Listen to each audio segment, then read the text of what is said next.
it's the Joe Zone for this week. There we go. We got our counter up and running. So that's awesome. All four of us here. We're getting a lot more tech savvy. We've actually figured out comments. So those are up and running. So if you guys want to make comments, I promise you we won't miss them anymore. Forgive us. It's a learning curve. Rick's doing a fantastic job. All of you guys are doing a great job. So thankfully, we're up and running with the comments. So feel free to do that. Tonight we've got our regulars plus Rick is running an experiment, not an experiment, but an example for you, just for future reference.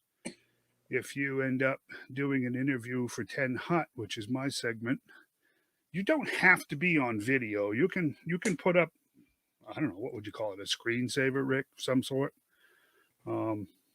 instead of being on video if you're not comfortable with that. So we can accommodate you if we ask you in the future.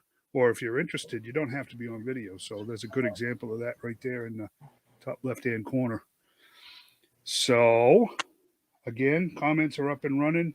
My segment will be regular tonight. We have a guest, which will join us when the time comes. But right now, we'll do it in order and see what Mr. John's got for us this week. All right. Before we get started here, I was gonna. I know we had a couple of comments about people mentioning that they'd like to know about upcoming shows. I do have some information for a couple here. Let me see. Where did I put it? Hold on, just a minute. I guess I should have pulled that up ahead of time. Live and learn. I thought I had it right here. Where did it go? Yeah, live and learn. I took some snapshots of. Come over there. Okay, here we go. This is and I was not aware of this. Like I said, I've done a little searching. It's called and maybe you guys can help me out. It's in Birmingham, I believe. No, excuse me. It's in Daleville, Alabama, which I think is down below Montgomery, close to Enterprise. It's a Tezal Con, Tezal. It's a gaming-centric Comic-Con in the Wiregrass area. It says we allow all forms of the nerd culture, from cosplay to tabletop to video games and much more. So it's more like a gaming con. That they're having that. Looks like tickets for the weekend's $15, $10 for Saturday, $8 for Sunday, and it's in Daleville, Alabama. And then also in Birmingham, let me see that. I thought it had the dates on there, but I don't see the dates. I think it was in February. Anyway, there's one in Birmingham on February the 10th through the 12th. And this is an anime Comic-Con. Yeah, maybe you're aware of it. yeah, that's all I am, is just I'm aware of it. I guess it's really, really heavy anime cosplay. Right. Yeah. Yeah, exactly. I haven't been there, but I think that's the same one you're talking about. Right. And it looks like it's Friday, Saturday, and Sunday. And then, of course, I know it's a little ways off, but in Louisville, Kentucky, this weekend is Winterfest. Joe Con or Joe Toy Show up in Louisville, Kentucky. Unless something happens, Nancy and I are planning on going. So hopefully it would be Sunday. It'll be Sunday night when we do our next broadcast. Hopefully I have pictures, maybe video. We'll probably get some video and kind of see everything that's going on. See what all. I know some people kind of ask me and say, "Hey, what all they have for sale?" And get a good idea. They do definitely. If you're into the 12-inch vintage GI Joes, the Louisville show is a great show to go to. There's a lot of 12-inch. There's a good bit of 3 3/4-inch vintage Joes as well, and quite a slew of vendors. I could sit here and go through the whole list of vendors, but Just look it up on the. It's called Winterfest. Just look up Winterfest GI Joe show, Louisville, Kentucky, and you can pull it up and see a list of all the vendors. There's several vendors listed there, and they're actually having it in a new location. It's actually going to be about 10 to 15 minutes closer to Alabama, but it's it's still going to be about a 5.5 hour drive. Yeah. But but I mean, if you get the opportunity to ever go, they have the Winterfest in January, and then at the end of July they have the regular show. And the regular show is going to be in the same place, this new location. But Cool. great bunch of guys. Steve Stovall, he does a great job of setting it up and organizing it, and he's a really super nice guy. Yeah, go online, check it out. Like I said, hopefully we'll have pictures, and if you get the opportunity, if you can go, I know it might be a little last minute, but it's definitely worth the drive up there just to go check it out. And, Cool. to see everything. They do an early bird on Friday night, and then you can come in on Saturday morning at 9 o'clock for early bird, and then general admissions like at 10 o'clock. So yeah, and they have at night on Friday night they have a lobby swap, which they're not having at the hotel this year, so I don't know if they'll have the lobby swap or not. But the hotel's right next door, and they'll have room-to-room trading. So usually somebody there at the door, they'll have a bulletin board where you can put, if you got things for sale or trade, you can put your room number and put it on there so people just come by your room. And, you go, some of those guys will just rent an extra room just to lay stuff out just for people to come by and, just very cool. room trade with them. So it's pretty cool. So yeah, really. Anyway, that's it for the shows. Also, Toy Atlanta coming up at the end of March as well. And as these get closer, I'll try to remember to cover some of these when I get closer. You got Joe Fest and some of these others. We'll talk about those as they get closer. Anyway, tonight, of course, this is the vintage segment, right? So we're going to look at one of the iconic vehicles of the 1982 GI Joe line, and that's the GI Joe Vamp. So Rick, if you'll pull up that first photo there.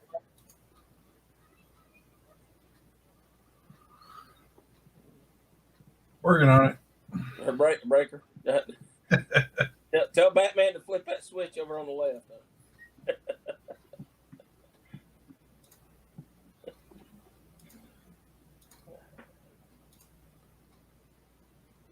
All right. There it is, the Vamp. Now, I know what you're thinking. So wait a minute, that don't look like a Vamp. This is a 1977 Lamborghini Cheetah. It is a prototype vehicle. They only made the one. They made it in California. And it's what the Vamp was based off of. Little bit, I mean, I could go into some more information on it, but this was a prototype that they come up with, Lamborghini's first lightweight vehicle. They made it for the U.S. government to show off for a military type vehicle, but I believe it was GM in 1970 had created I think it was the RX 311 was what it was called, that was very similar. So there ended up being a lawsuit and got tied up. And the U.S. military never actually, they saw the prototype, but it was never even demonstrated to them, and then it kind of got canned. But we got the GI Joe Vamp because of it. Because this was a design that the Vamp was based off of. And if you look, it's 4 doors. It was equipped to carry 4 fully armed soldiers. If you take off the back seat there, shorten it up a little bit, put a cannon on the back, of course you got the GI Joe Vamp, right? All right. Now if you'll go into the next photo, Rick.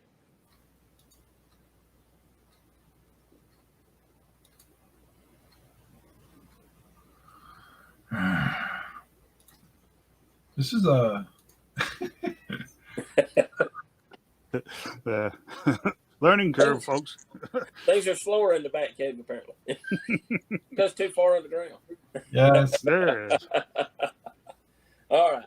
And I'm going to go ahead and tell you guys, I borrowed photographs from yojo.com on a lot of these. So you'll see their like watermark or whatever across them. So Yeah. I'm gonna miss them when they're gone.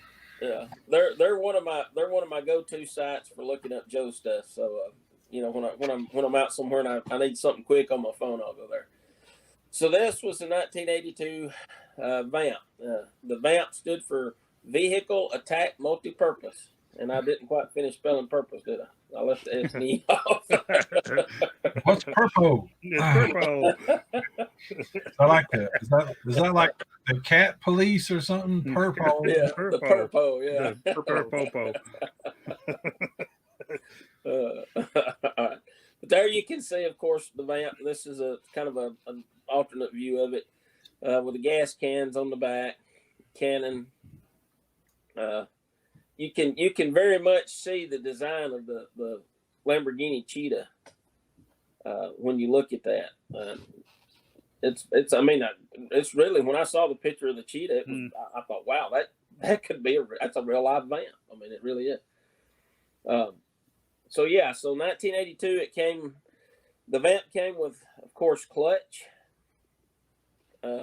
As always, with all the old G.I. Joe stuff, the box art was just fantastic. Yeah. I mean, you couldn't beat the art. And so this is a picture of the front of the box. I think if you look up closely, there's a sticker on there from Ace Hardware, I believe is where it come from. Yeah. I think it was $9.59. So, and back in 1982, that was a good chunk of money. Yeah, it was. Yeah, it was. But, come with 3 flag points. So that kind of gives you an idea of the smaller type vehicles, the flag, because I think most of the action figures come with just 1 flag point. Yeah, and just then you one, had some that had the varying degrees depending on the size of the vehicle and the purchase, I guess. But so they came with that, which I miss. yeah, came with clutch. Lance Steinberg from Asbury Park, New Jersey, and I was going to do a trivia question, but the answer's right there in front of us. So I forgot about the file card bit on the back of the box. I was going to ask if anybody knew what shop that Clutch was working in before he enlisted in G.I. Joe. I don't remember. If you look on his file card, it's in the description there. But it was Manny's Mean Machines. Oh, there you go. Yeah. Street racing. It was in street racing things, and then he enlisted in G.I. Joe after that. But yeah, it's got the iconic artwork. This is pictures of the smaller pieces. The usually if you find a VAMP now, like at a yard sale, garage, trade day, some flea market or somewhere, if it's going to be missing anything, it's probably going to be one of these 4 parts here. The steering wheel's notorious for being missing on these.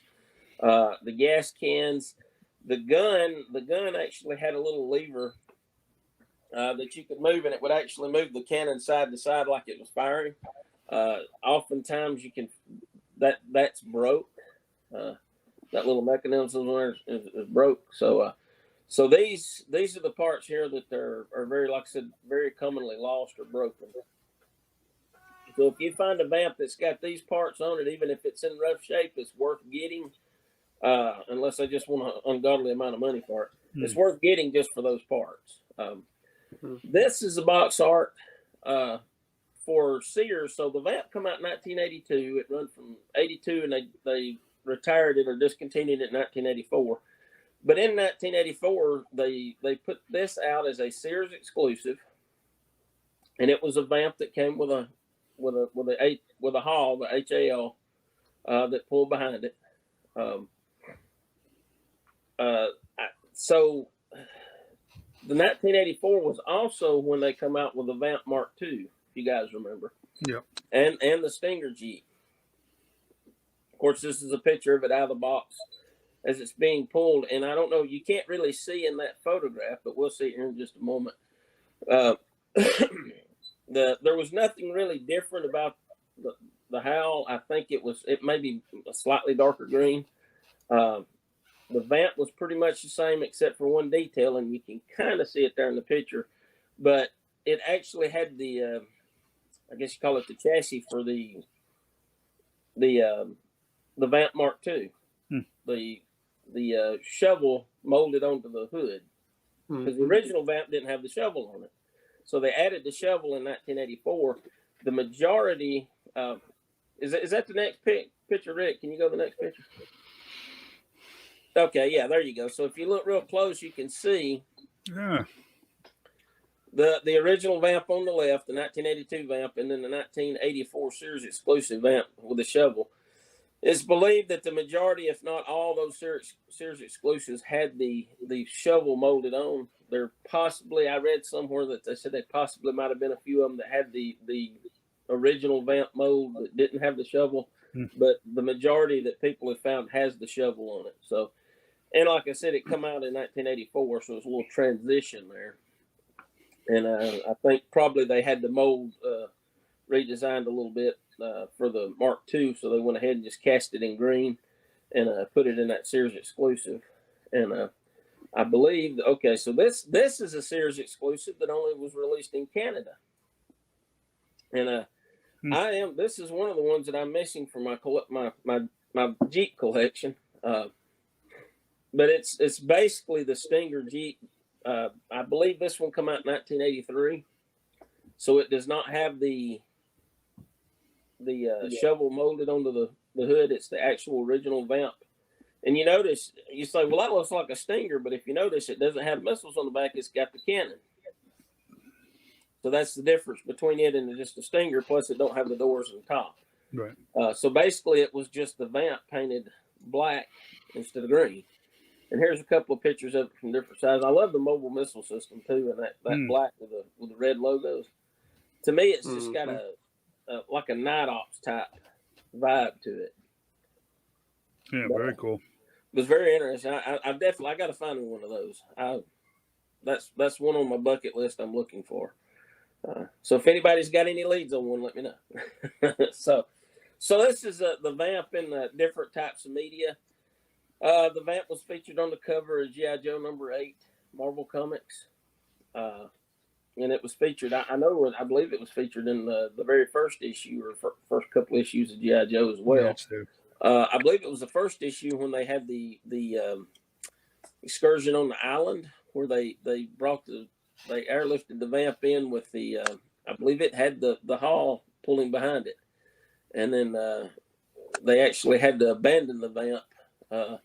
And they were all airlifted out, so they had to abandon the vamp. I believe the island exploded, or part of the island exploded, or something when they had to make their getaway. But over on the right is, of course, a picture from the Sunbow cartoon. So the vamp was prominent in the Sunbow cartoon. I recall, I think it was in one of the miniseries where one of the first two miniseries where they had the cover girl hopped in the vamp with a bomb on the back, and she took off across the base and cut it real sharp, and it threw the bomb off up in the air and it exploded.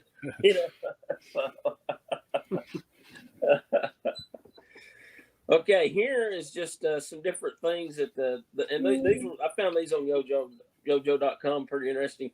So the one on the far left, paint by numbers, with featuring the vamp and clutch. In the middle there, you got a coloring book, an activity book that has featured the vamp on it. Top right is a pencil holder. If you look close, you can see the zipper across the top. You unzip it and put it in there.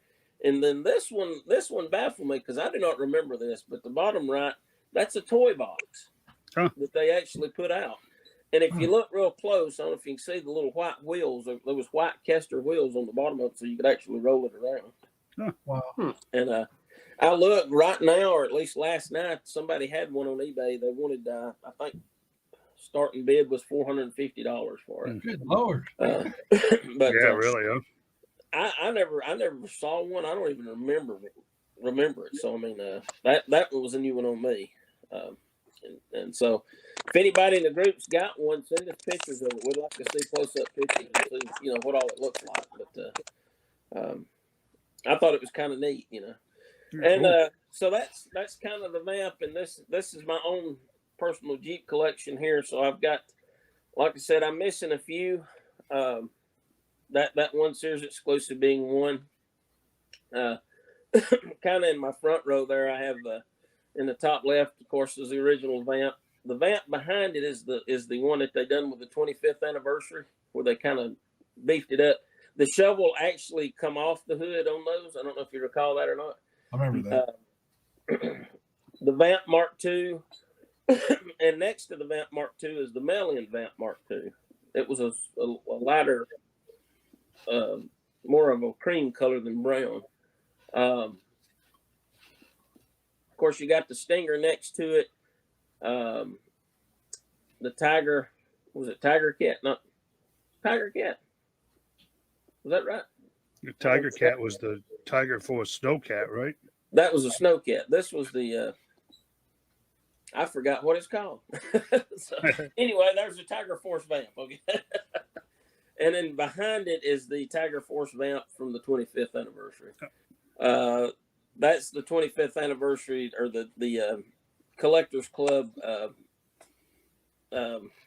Dreadnought Vamp there. The actual Sears Vamp that they put out back in the early 80s, that's one that I used to have, and like a dummy, I sold it. Now I wished I had it back, because now that's one of the ones I'm missing. So behind it there, I can't remember where that, I think that was the 2007 Joe Con exclusive attendee package. If you bought the 15-figure set and attended the con, you got that for free, kind of an extra accessory. The tan color was from the 2000 Collector Series line that come out back in 2000, 2001. I believe it come with Flint. Yeah, and I got to straighten that one up. It started rolling off early, but that black and yellow, it was just a concept. I think it was based off of a Action Force Jeep that they done back in the day. But it was just basically a fan made for a Comic-Con. Looks like a Destro symbol on it. I believe it was. I believe it was like an Iron Grenadier or something. What they call Iron Grenadiers, yeah. It come with a Cobra Trooper that was black with yellow harnesses. It's pretty cool. Bottom left is the Vamp that come with the Danger at the Docks. That's the general release that Toys R Us sold. The one behind it there, I believe that might have been Street Fighter. I can't remember. It's kind of the green with the orange missiles. The one behind it, you can't see it very well, but like Street Fighter. Okay. Street Fighter, yeah. That one there is the one that come with Vipra from the 1998 Toys R Us line. I don't remember Vipra. Vipra was basically a repaint of Jinx in that same color scheme. And then there's another Jeep behind it. That was another one they done for the 25th anniversary. I can't remember what it come with, but silver wheels. My mind's getting work. It don't work as well as it used to. But anyway, yeah, that's like I said, that's just some different examples of where that mold was used, and like I said, they modified it a little bit. And they made changes over the years to it, but there you go. That's the G.I. Joe Vamp, based off the 1977 Lamborghini Cheetah, which is really cool. You look at the jerry cans on the back of it and everything. I mean, that's pretty cool. Right. Yeah. Wow. Huh. Never saw that photo before. Never knew that. I didn't either. I actually was reading up on the Vamp, and it said it was based off of that vehicle. So then, of course, I had to go look the vehicle up. Yeah. And I've never seen it there. The other Danger at the Docks, which I actually got, I hadn't had time to even open it and add it to my collection yet. I actually got this, I believe, from Sean at the Nerdy Yard sale. The last Nerdy Yard sale we had, what was in October. Yep. This was the San Diego Comic-Con exclusive, and this was the one that was painted up like the 1984 Vamp Mark II. So the one that the general release, was kind of that gray digital type camo pattern. That was the one that Toys R Us put out, but this one was the one that they had a San Diego Comic-Con exclusive. And of course, it come with Flint. And oddly enough, this one come with the night landing. Yeah. The night landing, but it was black. And then the night landing in the Toys R Us set was the original dark blue. So it was like they kind of flip-flopped them there, and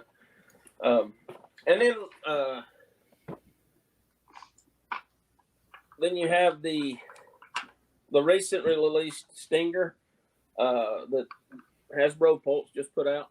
Yep.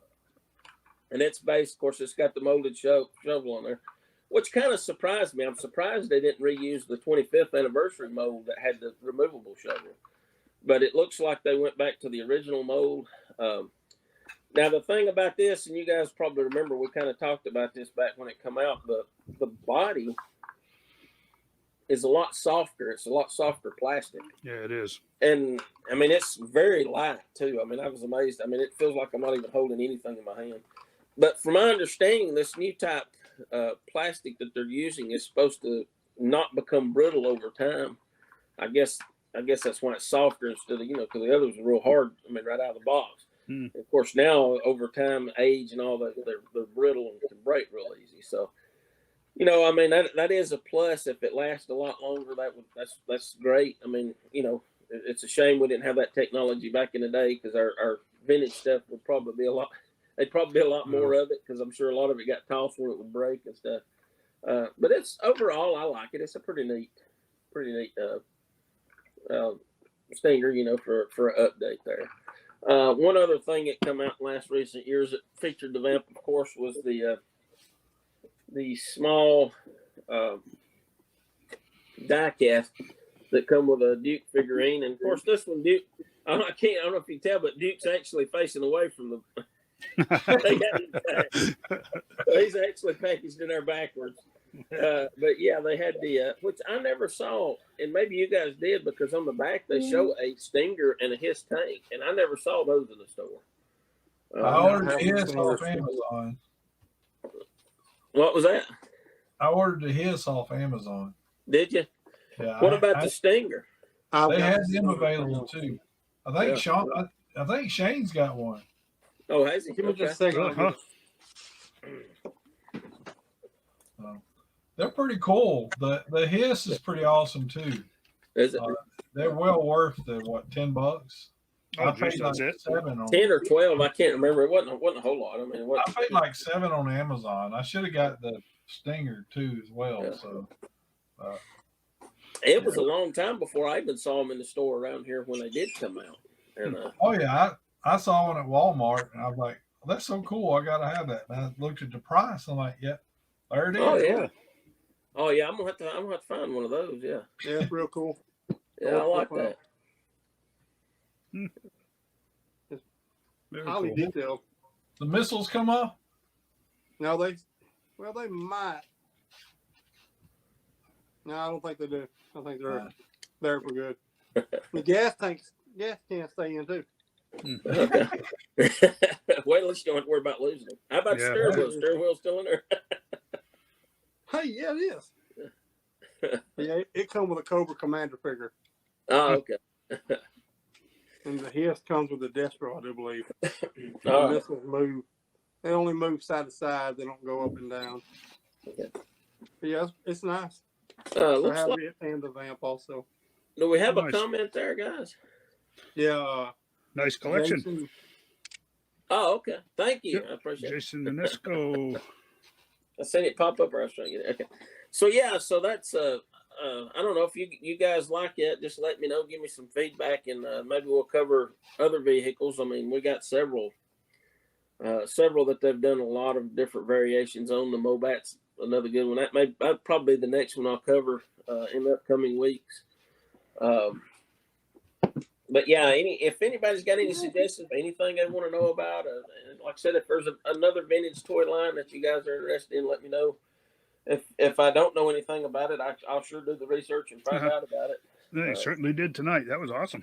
But yeah, and I come up with this, I think, late Saturday night. I thought, what am I going to do? And I thought, I'll talk about the vamp. And so then I've been scrambling for the last 2 days trying to get things together and get pictures and all. I wanted to look, and I never got a chance because I'm pretty sure there's a YouTube. If you go to YouTube, I'm pretty sure you can find an old commercial. I know it was featured in one of the commercials, one of the early commercials. And, Yep. Maybe next time, whatever vehicle we do, I can find the video. Maybe Rick can play that for us to kind of open a segment or something. But, That'd be cool. But and it looks like that was just about right on time there. So, Nice job. Yeah. So, Nice timing, actually. all right. No, great collection. Actually, I learned a lot. I mean, the Vamp it's still one of my top 3 favorites because it was the very first, Joe anything that I got in 1982. And my brother, one of my brothers, who went into the Navy right out of high school in 73, 74. And he came back from San Diego and he brought my brother and I, the next brother up, we were much younger, as you can guess, 12-inch Joe Jeeps with GI Joes. So, I mean, those, cause you know how that goes, long since disappeared. But when I saw that Vamp, that Vamp was actually what got me sucked into the Real American Hero line because I was sold on it after that. And then, of course, it was the Dragonfly and the APC, and it just rolled from there. But yeah, it was the Vamp that started it for me. So that was actually great. Well, I can tell you for my original Vamp, I can tell you right now, one of the weaknesses to the Vamp is jumping jacks. Because I think it might have been New Year's. I had my Vamp and my Ram motorcycle sitting next to it, and I was like doing it. You know, I thought, oh, this is gonna be a good battle scene. I tossed a jumping jack at it, went right up under the Vamp and melted a hole right in the middle of the bottom. Oh man! And then it shot out the side and it melted one of the satchels on the side of the Ram too. Oh man, that was not good. So keep jumping jacks and bottle rockets and things away from really. toys. No real artillery should be used next to these toys, right? Right. That was great, John. Thank you very much. That was You're awesome. welcome. What do you think, Shane? What do you got this week? Good segment. Good segment. Oh, this week I'm gonna do a couple of Marvel Legends toys. Yep. That you want to use from the toy aisle. I'm not very hip to the Marvel Legend, but you guys can help me out with that. Of course, everybody knows old Howard the Duck. Yep. I got a few notes that I got up for them. Don't know much about Marvel Legends. I don't collect them, but I'm gonna cover them anyway for everybody else. Nice. Howard the Duck first appearance was in 1973 in Adventure into Fears. I don't know if any of y'all have ever read them comics or saw them. He was created by writer Steven Gerber and drawn by Val Maurice. The Howard the Duck movie was released in 1986. That's pretty much all I know about that. Oh yeah. That's all you need to know about that. That's infamous. Yeah. But I of love course, that you know, movie. it was a funny movie. I will say that. But I thought it was funny. as you can see, he comes with some little head. I don't know who that guy is. I couldn't tell you. Saved my life. That's Can you zoom in Ant-Man. there a little bit, Rick? See the head? Yeah, that's Ant-Man's head. Is that Ant-Man? As in Henry Pym, Ant-Man? Scott Lang. Scott Okay, Lang. Scott Lang. Okay. Yeah, that's from the What If. I'm The dating What If. myself, I guess. Yeah, No, that's they're the based What on If the What If Oh. animated series that Disney put out last year. Yeah.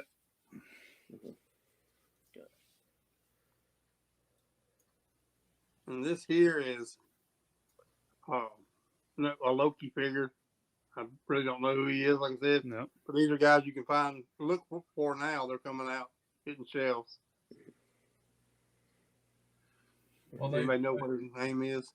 they're calling him He Who Remains, but he's supposed to be King the Conqueror. I was gonna say, yeah. Yeah, but he's Okay. one of these characters that someone has to tell you who they are because you don't just go, oh, I know who that is.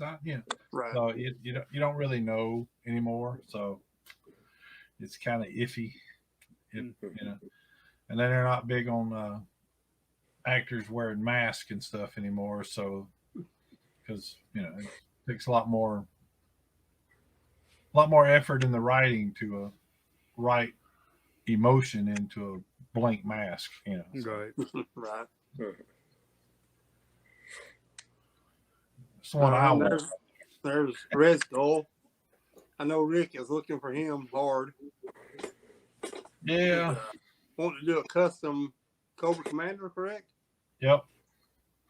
Yeah, I meant to have a picture up to do that, and I couldn't find my picture where I did that with the 3 3/4 inch, Mm-hmm. and it was a pretty big hit. Everybody's like, "Oh my God, what'd you do?" And I mean, I'm going, "It's pretty simple. It's a head swap." So, but it made a good Cobra Commander. So He's a pretty cool looking figure. yeah, he's probably going to be a traffic cone. Don't know if you understand that terminology, but that this long jacket here, his Mhm. legs are pretty much useless. Yeah, pretty He's much. not gonna do anything. He's just Right. gonna stand there. Uh, and he's, which is kind of sad because he he fight some of his good fights is with Captain America, and they throw down. Mhm. Yeah. Right.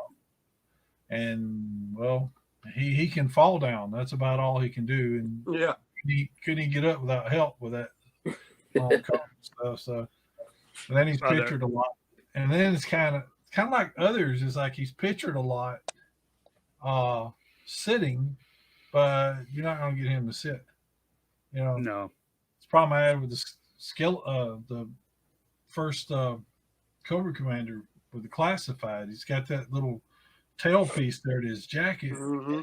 Sit, Yeah. so spent X amount of dollars on a good custom throne, and I had to heat the body up enough to get it to stretch out and hold a mode to where it'd sit. So that's a little too long to do that with. And there you have the What If Zombie Iron Man, which of course everybody knows that good old Iron Man. Yeah. The original, the Robert Kirkman Marvel Zombies limited series, the original one was excellent books. That was a great storyline, actually. I'm glad Yeah, you guys know about this stuff because I don't. I would love to see a live action movie And off there's the based off Scarlet the Witch Marvel zombie. Zombies. Yeah, that was awesome. So that's Scarlet Witch there. Mm-hmm. More zombies. Yep, zombie. I believe that's your last picture. That figure is top heavy. I'll tell y'all right now. With the hair. Imagine with all that hair. Yeah. It is going to lean backwards.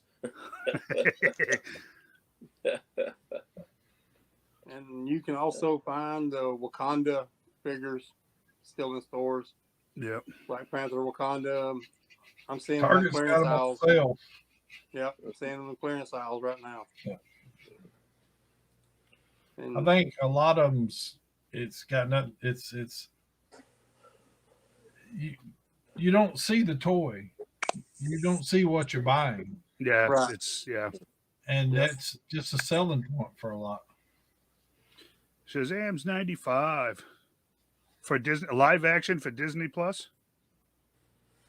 so the Marvel Zombies in the works for Disney Plus. I think it's the animated still. It's got to be animated. I'd take a good animated one because Well, I the episode they keywords had to with it, it though. was really, really good. I'd pay the price of admission to see the Hulk bite Hercules' head off and complain it's nothing but bone. Right? That was a great part of that. I mean, that was awesome. If you didn't read it, you don't get that reference, but it was a great couple of panels there. You know the Marvel Zombies too in the comic. They kind of had because they talk. They would talk, had like a sense of humor. Yeah. And I tell you what they reminded me of. Remember the Mad Balls from the 80s? Yes. They were ball, but they were always making wisecracks as they were bouncing around and all that. That's kind of what they reminded me of, the Mad Balls. Yeah. No, this comment here, if it's true to the books, and I got to correct myself, he bit off Silver Surfer's head. Yeah, He squished Hercules' head, but it would not be for children. No. I mean, I was never. Yeah, I didn't. Yeah, Corey, I did watch that What If series. It kind of left me flat. Especially, I hate to say it, especially the zombie episode. That just it just wasn't the same. But they made it anyways. I mean, it's a start, right? You gotta start somewhere, and if they tested the audience with it, I think that What If is actually one that did well for Disney compared to a lot of the others. Yeah, you see a lot of the What If stuff, even in Funko Pop. You see a lot of that What If. Yep. And especially the zombies. Well, it must have done good for them. it's like the McFarlane multiverse line. That's actually turned into the McFarlane. Yeah, Magneto was he was a sad character in the follow up too, and then when we got the origin story, it was I agree with that. Magneto was that was a sad way to go. Just put it to you that way. I got to tell you though, I was never a Spider-Man fan, but watching his transformation in that was really bad. I mean, that was a gut wrencher to read that handful of panels when he came back through the window. I mean, that was something else, but it was a good start. I mean, Robert Kirkman's an excellent writer, and he did a fantastic job with that limited series. Great. Yeah, I mean, the What If stuff is popular. Elseworlds for DC, which is an awful lot of what McFarlane's putting out, truth be told, is a lot of the side books that are now non-canon. Those are the popular characters. The main lines are kind of flat, but the What If storylines or that type of, off-world stuff. You know what I'm talking about. It's more popular. It's more creative. Elseworlds. Sorry, I lost it completely. But yeah. Did you catch the movie that come out? I think right around COVID's when it come out. Brightburn. Brightburn is awesome, and supposedly we're getting sequel. Yes. Yeah, it was awesome. It really was. That was something I meant to look up and watch. Brightburn, yeah. It's basically Superman, but he turns out bad instead of good. Oh yeah, he turns out flat out evil. I mean, it's a brutal movie. Before it's over, it's pretty brutal. Who did that movie? Why am I? Does it one of the huge? Wasn't Matt Reeves, was it? Who did that movie? Shoot, I can't think of it. I don't remember.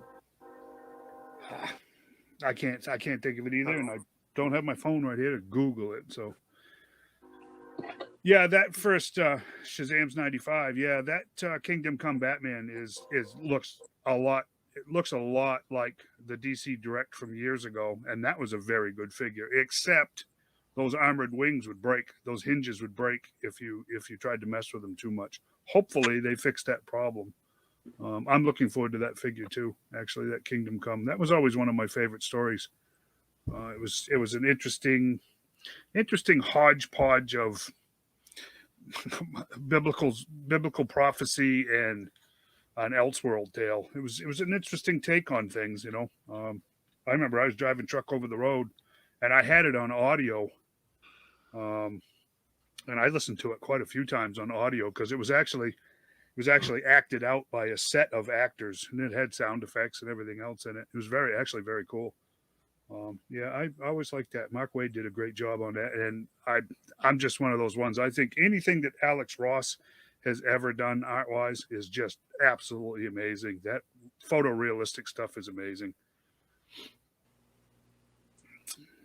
That one time we're talking about doing a couple sequels to Brightburn in a shared universe.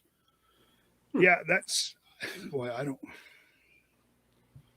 don't have that much information on it, but I do know there was, because of the end credits and some of the stuff that was said, they were definitely building up towards sequels for Brightburn, like an evil Justice League. I mean, worse than the Crime Syndicate evil. I'm going to Google it real quick. Just talk amongst yourselves, because now I'm really curious who did that movie. I'm definitely going to have to look it up and give it a watch. It's I like it. It's interesting. it's classified a horror movie. It is a horror movie. Oh yes. Yeah, it's So, what do you guys thought on the Gunn taking over the DC franchise? I don't want to talk about it. Please, I'm deadly serious. I don't want to talk about it, especially now that I see James Gunn was the producer of Brightburn. So,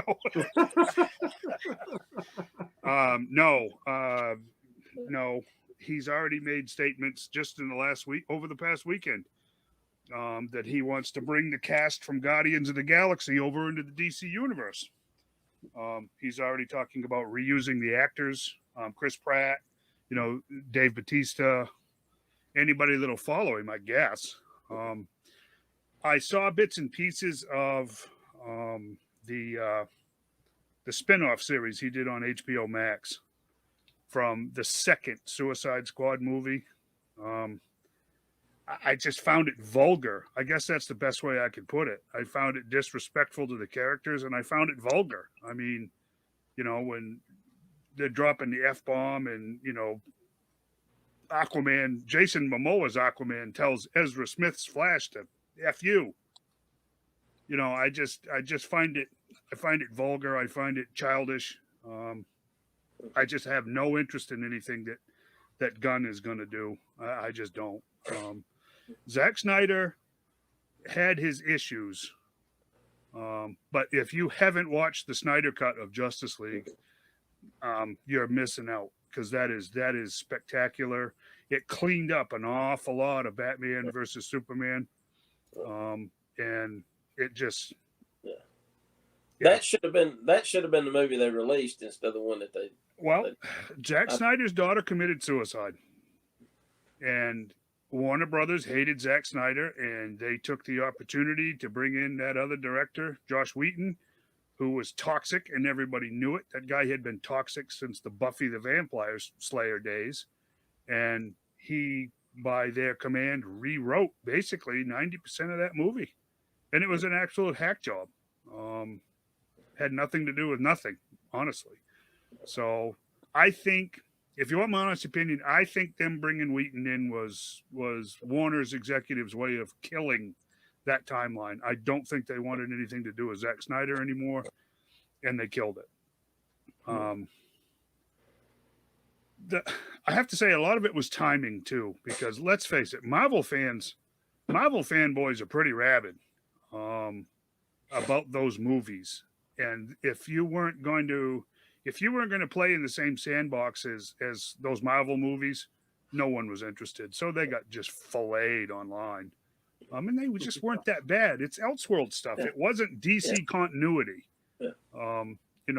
But yeah, I'm not to be rude, guys, but that James Gunn has already screwed it all up, and they haven't even put a pen to paper yet.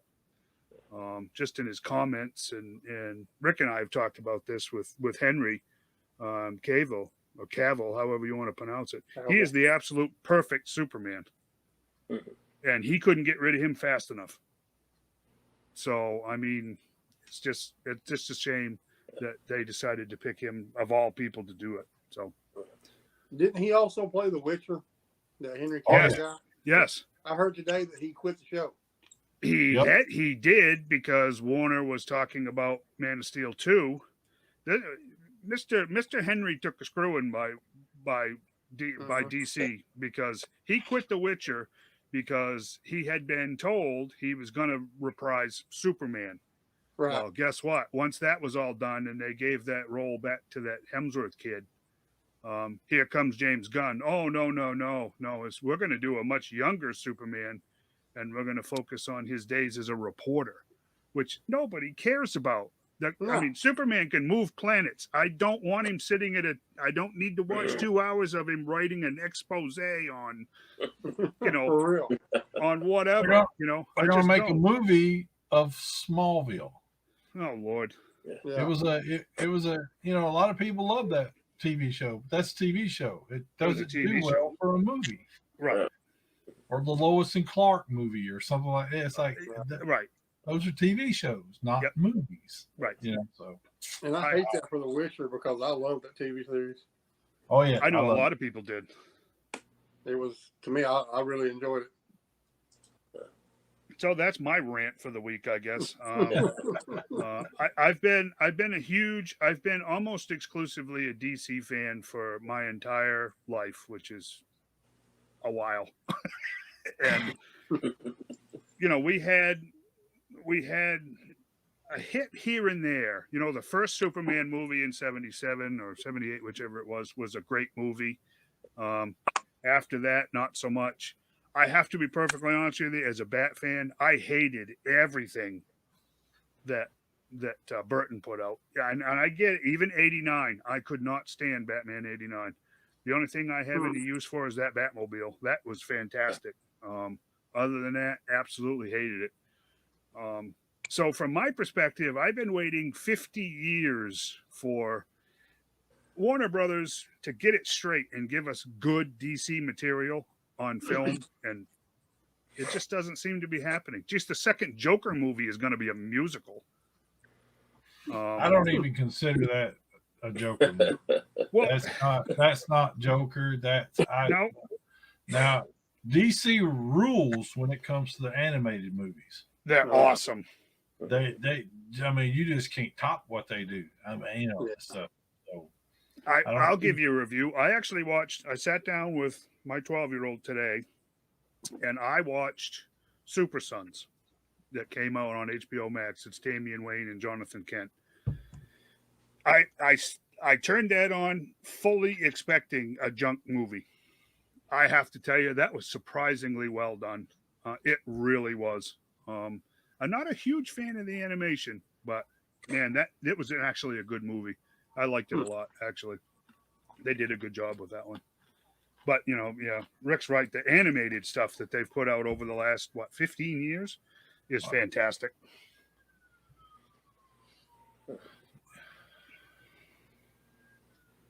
What do we have there? We had a comment about Ezra Miller. Shazam's. What we got?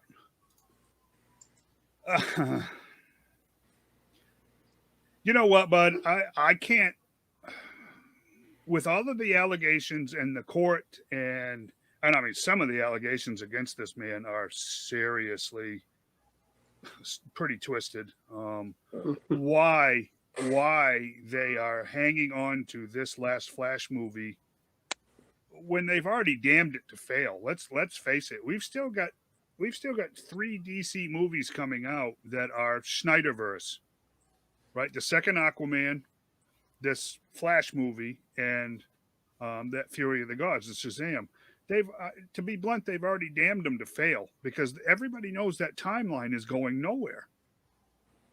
Those characters are going to disappear. So I think, I hate to say this, but they might as well just release them on HBO Max and not even waste the time in the theaters because they're going to fail miserably. Who wants to go invest in 3 movies that you know aren't ever going anywhere? You know? So, but why they kept Ezra Miller? There's some kind of weird politics there. I really don't understand it. It's beyond money. I can tell you that right now because those studios have dropped, with cancel culture especially, they've dropped an awful lot of other actors and lost money without a hesitation. But they keep that guy. You're on to something there, but I can't even imagine why they kept Ezra Miller. And he's not even a good Barry Allen, which was he's kind of weird. Barry is brilliant. Barry Allen is a brilliant man. I mean, he's almost, he's Bruce Wayne level intellect. But I don't know, whatever. It was less than perfect, I guess is the best way of putting it. But and no, you're right. I'm looking at that. No, we will not see Darkseid coming to Earth. I don't think the New Gods will ever make an appearance in anything James Gunn does. If he did, they'd be a joke. So I don't know. Yes, but check out Brightburn. Don't watch it with the kids. No, it is a horror movie. Yeah. There's no nudity in it. There's no real coarse language in it. It's brutal. It's violence. Yeah, very gory. It is. I mean, yeah. Think of what, in a 10 or 11-year-old Kal-El completely losing his novels. Hmm. Yeah, it's right up there. Yeah, he makes Homelander seem like a sweetheart. Yeah, I know. Yeah, there you go. Zachary Levy. Yeah, boy, you going back, you're really hitting. I don't know how old you are, but you're really hitting our generation heavy with the Captain Marvel stuff because, boy, that was how long Yeah. did that fight go on, guys, between DC and Marvel in that name? I don't know. What for a while? It was decades. I mean, Fawcett Comics was the first that did Shazam back in the 40s, and he was Captain Marvel then too, if I'm not mistaken. Shazam was just the word, the acronym for the seven powers. He was always Captain Marvel, and then here comes the fight. So, yeah, I don't know. I agree. Shazam is not his name. It's still Captain Marvel if you ask me, but whatever. I Corey still call him Captain Marvel. Yeah. Yeah. Yeah. Or I just refer to him as Billy. Yeah. Because he's just that kid side of him was always pretty fascinating to me. And again, a major player in Kingdom Come. If you never read Kingdom Come, go get the trade. Go get the trade paperback. It's a good book. Interesting perspective. And Corey, yeah, the kid from the Flash TV show. I hate to say this, I can't stand anything the CW has ever done. I've never watched any of those DC shows. I'm in it here and there, and I had to turn them off because I just couldn't take it. That teen drama stuff, I just couldn't do it. But I agree with Corey. The kid that did the Flash TV show did a good job. I said I was done ranting, and I kept right on ranting. So there you go. Yeah, DC was a huge part of my life. As a kid, with my older brothers, other than the one that was just 18 months older than me, they all grew up and moved away. They were older, and my father was very rarely around, and when he was, it was a hassle. So, I got the same story a lot of kids do. It was comics and cartoons, and it was the 1970s, and what was there? Marvel was not a big thing in the 70s, guys. It was all Super Friends. DC ruled in the 1970s. We had the cartoons in the late 60s, which was still in rerun. The Batman live action, campy stuff. But DC ruled the 1970s, and that's what it was for me. Those were my heroes. Those were where it was at, and I still don't understand why it's been treated so badly. It's a cash cow. I mean, almost every one of those characters is a cash cow if done right. They just blow it every opportunity they get. Can't be coincidence if it happens that many times. You're doing it on purpose for some reason. So, I don't know. I think the biggest problem that DC had, they felt like they were behind Marvel and they had to catch up real quick. So they forced the characters. They forced them too quick. Marvel, they knew what they were doing. They took their time. They done the Iron Man and then the Hulk, and then they done standalone movies of each of the characters, and then they brought them together for the Avengers. And they kind of, and to me, even going back to even before that, when they done the Green Lantern movie, and the Man of Steel. I mean, both of them. I mean, Green Lantern, the first villain he fights is Parallax. I mean, he just becomes Green Lantern and he goes up against one of his biggest heavy hitters right off the bat. Well, yeah, the guy that brought down Hal Jordan. I mean, and then you got Superman. I mean, he just becomes in the Man of Steel. What's the first villains he fights? A whole army of him, Kryptonians. Zod, yeah. It's like the Avengers. They built up a long way before they actually faced Thanos. Yeah, and, it was and done. I think that's that was their problem. They forced it too quick. And yep. Yeah, I mean, I gotta give Marvel Studios credit to and let's face it, before that movie, Tony Stark was not an A-lister at Marvel. Iron Man was not an A-list character until that movie. a big gamble for them to start out with all characters Iron Man and then make him basically the linchpin of the entire Marvel Cinematic Universe.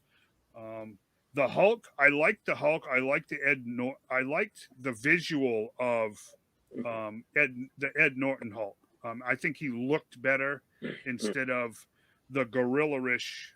What was the series that they did back in the 80s with Alex Ross did a lot of the work for Marvel. It was in the future. You know what I'm talking about? Where Bruce Banner and the Hulk had split personalities, and the Hulk was this ape-like brute. I think that's kind of where they got that design. I think it was called Marvels, wasn't it? What was it called? Are you talking about the Future Imperfect? No. Okay. It was the entire Marvel universe in this alternate future. And like I said, you're talking about. I know what you're talking about. Yeah, was it called Marvels? I think so. I think it was called Marvels, but I think that's where they got the Hulk design from for that first Avengers movie. He was very ape-like, and that kind of, because of course, again, you guys too. We had the Hulk TV show in the 70s. It was Bill Bixby and the piano music and Lou Ferrigno, and and I remember reading Hulk comics as a kid because of that TV show. And that first Hulk movie really paid a lot of tribute to that, and then it just kind of went wonky. And then you find out they don't even have the movie rights to the Hulk. That's why there's never been another Hulk movie, because they don't have the rights to him. So he can be a character that shows up in other movies, but he can't do a solo movie again because I don't remember who owns it, Sony or somebody. They will not play. So that's why I think they said it before Disney Plus can get the Incredible Hulk. It's going to be another 2 years because I think HBO or one of the other streaming services has got the contract right now to show the movie. It's like Spider-Man. It was a while before they could get Spider-Man on Disney Plus. Yep. Well, they got that one worked out. So, yeah, I mean, Shazam's last comment: if Warner could just make their movies a bit lighter in tone, I think that would go a long way. Yes, and it depends on the character, though. Batman is dark. He has to be dark because that's his world. But Superman should be bright and colorful and hopeful. Shazam should be bright, colorful. The Flash is super bright, super colorful. Right down to his rogues are all, they're all colorful and strong characters. Green Lantern is expansive. Wonder Woman is bright and hopeful. So yeah, you're onto it right there. You can't make everybody in the DC universe as dark as the Batman. That's not you lose it. So I agree with you there. If they'd have lightened it up a little bit, it would have been a lot better. That last Batman movie was literally too dark. I couldn't see what was going on. I liked every one of the Batman movies except for the last one. It was just way dark. I hated it. He's fighting somebody, but I don't know who because I can't see nothing. It's all just yeah, but this isn't. It wasn't a man. It wasn't a 25-year-old man who was impossibly well trained and is broody because of the world he's lived in. This was like, I'm 13 years old and mad at my mom and dad, broody. Yeah, you know what I mean. It was teenage brat. I'm just gonna go out and throw a fit in a bat suit because it was just like this sucks. I mean, this guy's got no purpose. He's got no drive. It reminded me of the Earth One books that they did a few years ago, where it was the same thing basically. Matt Reeves got all of his content from that storyline, that universe. Alfred was his trainer, and Alfred was much more of a player. He was a force to be reckoned with himself. SAS guy and all of that. I just didn't like it. The last Batman movie took me 3 days to start and finish. Yeah. Well, yeah. Terrible. I mean, terrible. Corey's asking what we think about that She-Hulk movie. I watched the first episode and never watched another one. I liked it myself. Did you? Yeah, I mean, it was sensational She-Hulk from the 80s. Yeah. It had the same humor. I mean, it was just, I've not had a chance to watch it yet. I'm just one of those weird guys. I'm just hyper protective of my characters. I wouldn't have minded it much. I just couldn't stand the way they treated Bruce Banner and the Hulk. I hated Ragnarok for the same reason. I Oh, just yeah. couldn't stand the way they treated him. You know? Yeah. That last Thor movie was terrible too. Yep. Oh, that last one, that Love and Thunder. What the? I watched What about the 30 heck was minutes. that? I watched about 30 minutes of that and I cut it off.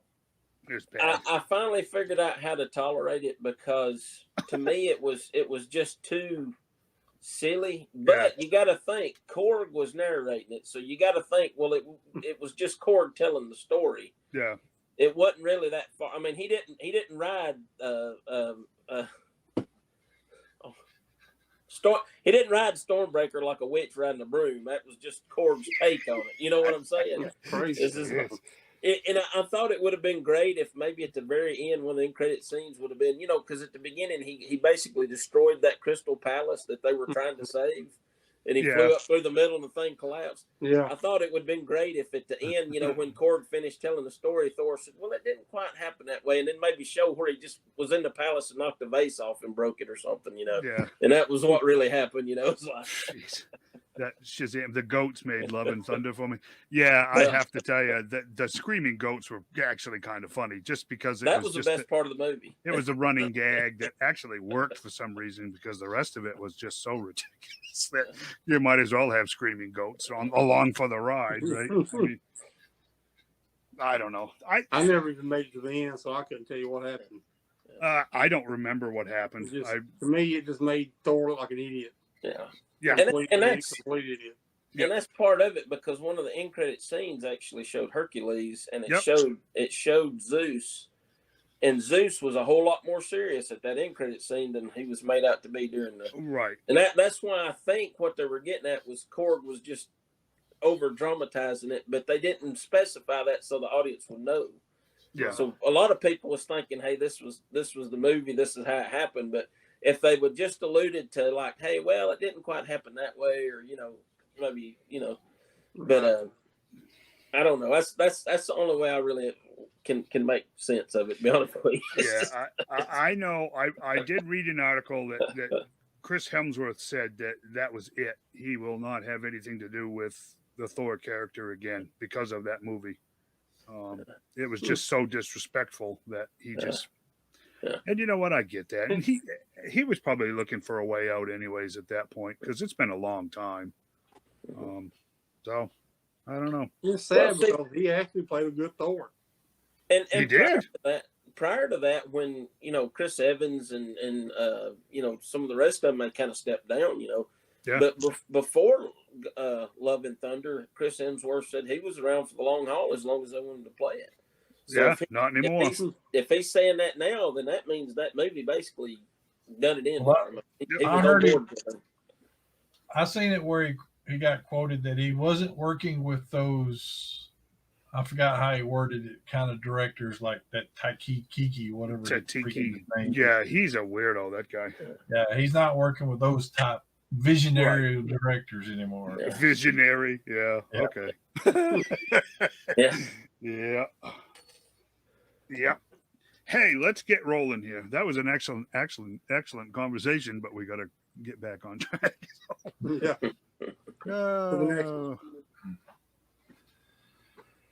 Yeah, Corey, they introduced James Foster Thor. It was going to be trash.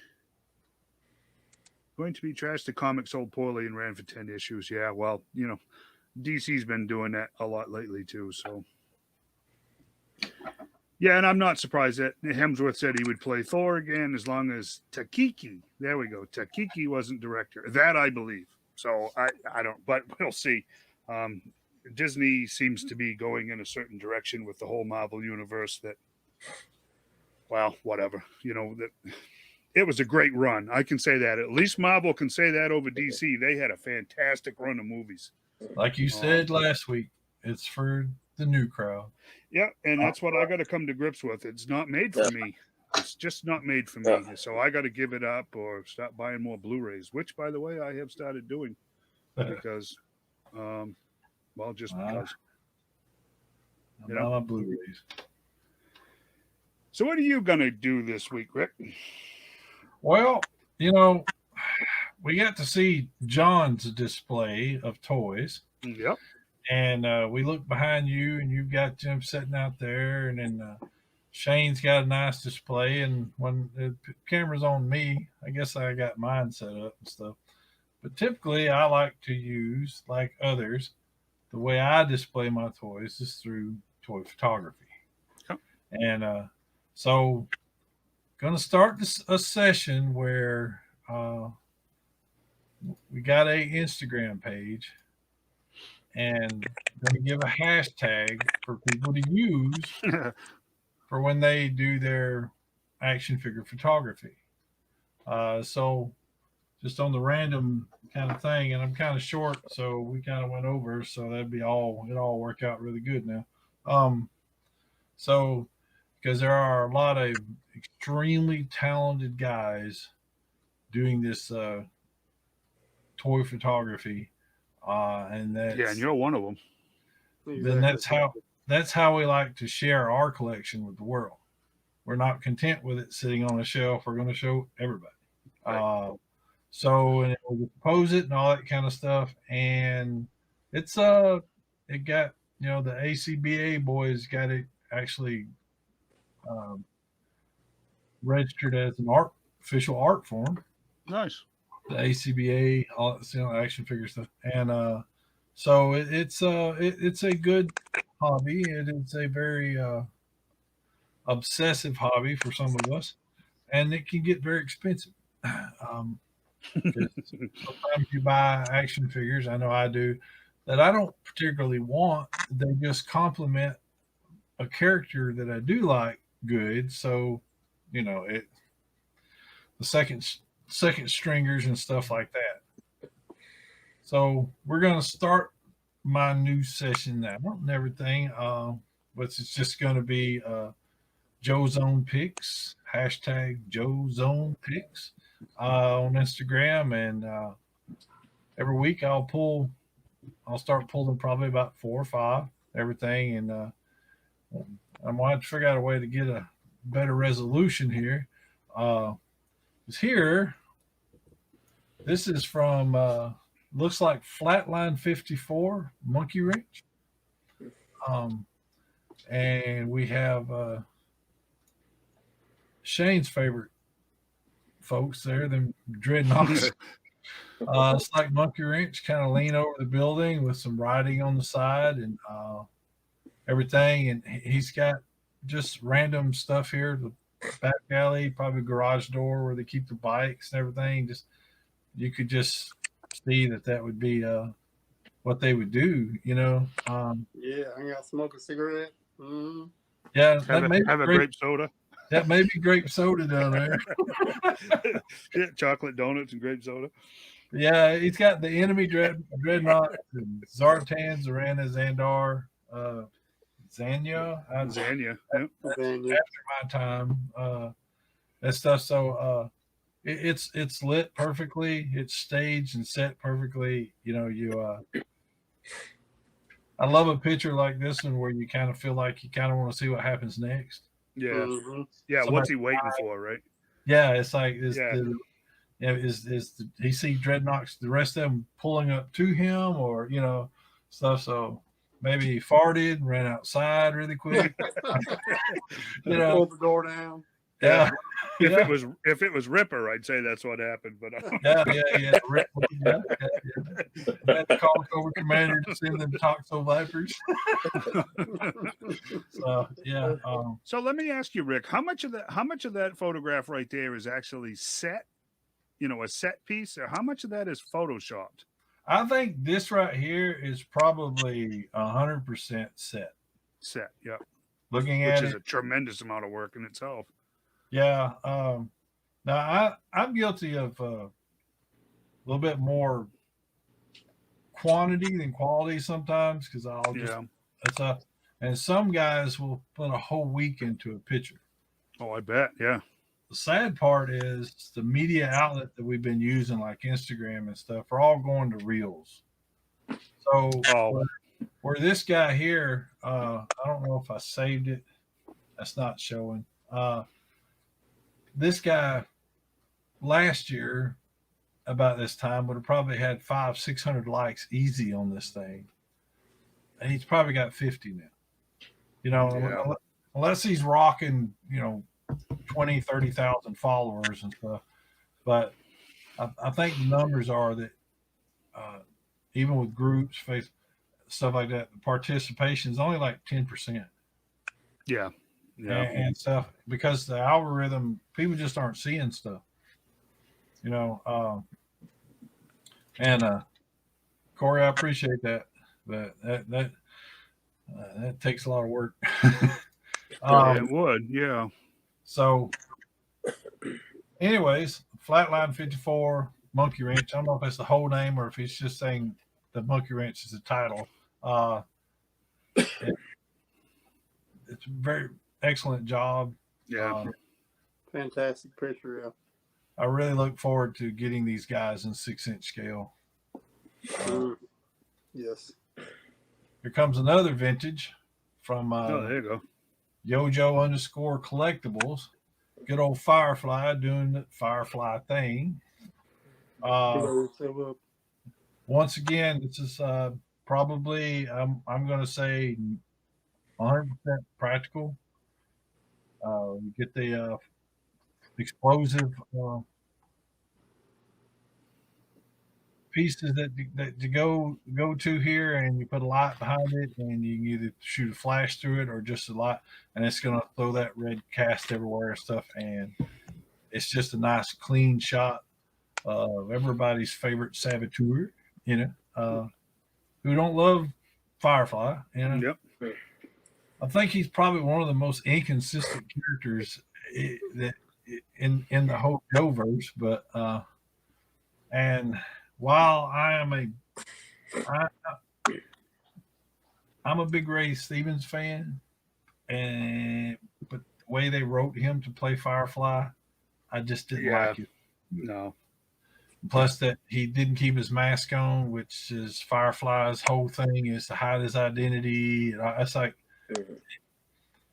one day when John runs out of ideas, I want him to break down the comic, cartoons, and the toy versions of all the characters.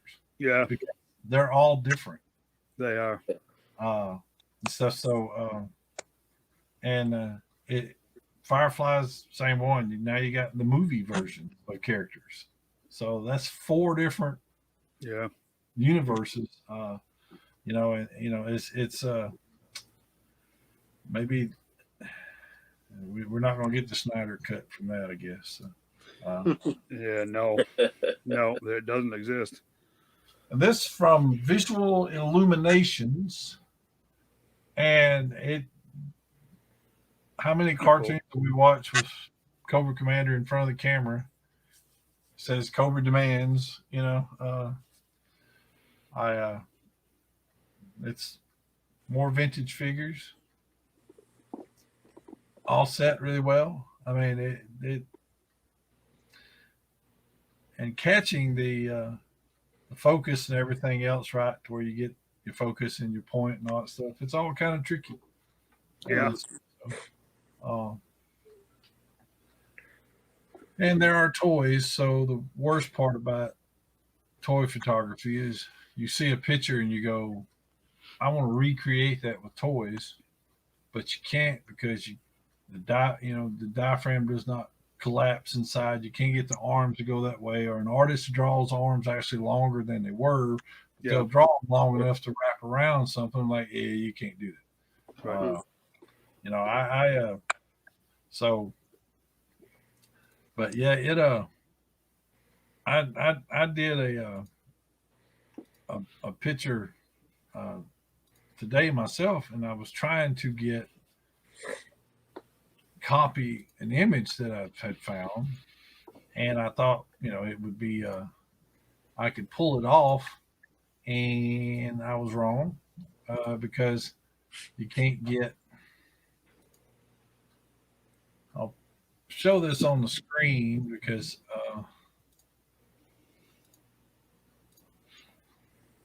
get it on here now. If you see that pose there. Yep. You know the way the arms go up and stuff like that. That was the thing I wanted to do, and try to get that pose with Storm Shadow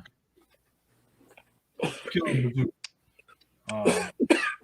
So, and obviously, that's what I wound up with. Yep.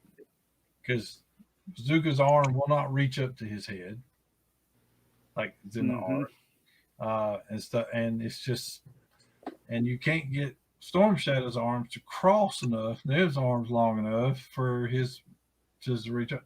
So you have to improvise, but you still see something that you want to do, and or even you watch a movie and go, I'd like to recreate that. So, and I like doing that with my photography because I like doing a scene that reminds someone of a comic book they read, a scene from a movie, something like that, because that gets that nostalgia feeling in there and take people back to the reason we buy these things to begin with. Stuff. So, well, that cuts me at 4 minutes early. Yep.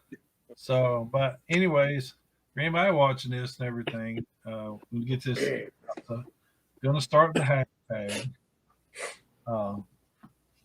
Every week I'll pick 4 to 5, kind of who want, and feature toy photographers and give them some love because we're kind of take a beating with the algorithm because one, we don't got our butt in the middle of the camera like half of these girls, and then literally you cannot sign on to Instagram and not have literal just butts in your face. It's like I just and as a photographer of people, fashions, I follow a few pages and I have for years trying to get, because sometimes a model will do a photo shoot that I think just like the toys, I'm like, I'd like to do that too. I've got a model that would really work for them. But nowadays it switched to even those girls, all you see is their behinds, and it's like that's all. It's like you don't have a face anymore, you don't have a personality and stuff. And I, as a photographer, I understand how you have models look into the camera with that you want this look because that's kind of the professional grade and magazines like to do that. But I like the smile that says you can talk to me look. And I think that just goes a long way. Stuff. So but if it's not that or real, this art form, I'm going to call it, of the toy photography is just taking a beating with the algorithm. People are saying they're being shadow banned and stuff. And I don't, and maybe they are, but I just think they're just the algorithms just not picking them up. So, and it's just tricky, plus they're like, I've read somewhere that they're like, if you're 2,000 or something or less, then they show you a little favoritism to help you boost. I'm like, well, at what point in time do you stop showing the favoritism and just kind of run it across the thing? Let it run it right. And I got friends, I like to see their pictures when they post them and stuff, and it's like I don't see them. I have to actually go and search for their profile, go to their profile and see their latest picture because it never shows up in my feed. And that, so it's either advertisement trying to sell me something, which is usually crazy stuff. And it's weird because this ain't really toy related, but I saw an ad for Man's Cologne with the pheromones. Do y'all remember those things? Oh, yeah. They're starting that again. I thought we learned like what, the late 80s, early 90s, that was a bunch of hog wooey. It's like the snake oil. Yeah, it's like, man, now if it has the placebo effect and you have more confidence, which people do find more attractive because you think that's it, I can see how that helps.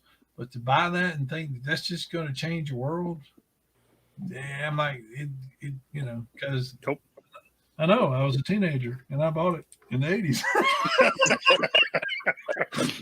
And it didn't help.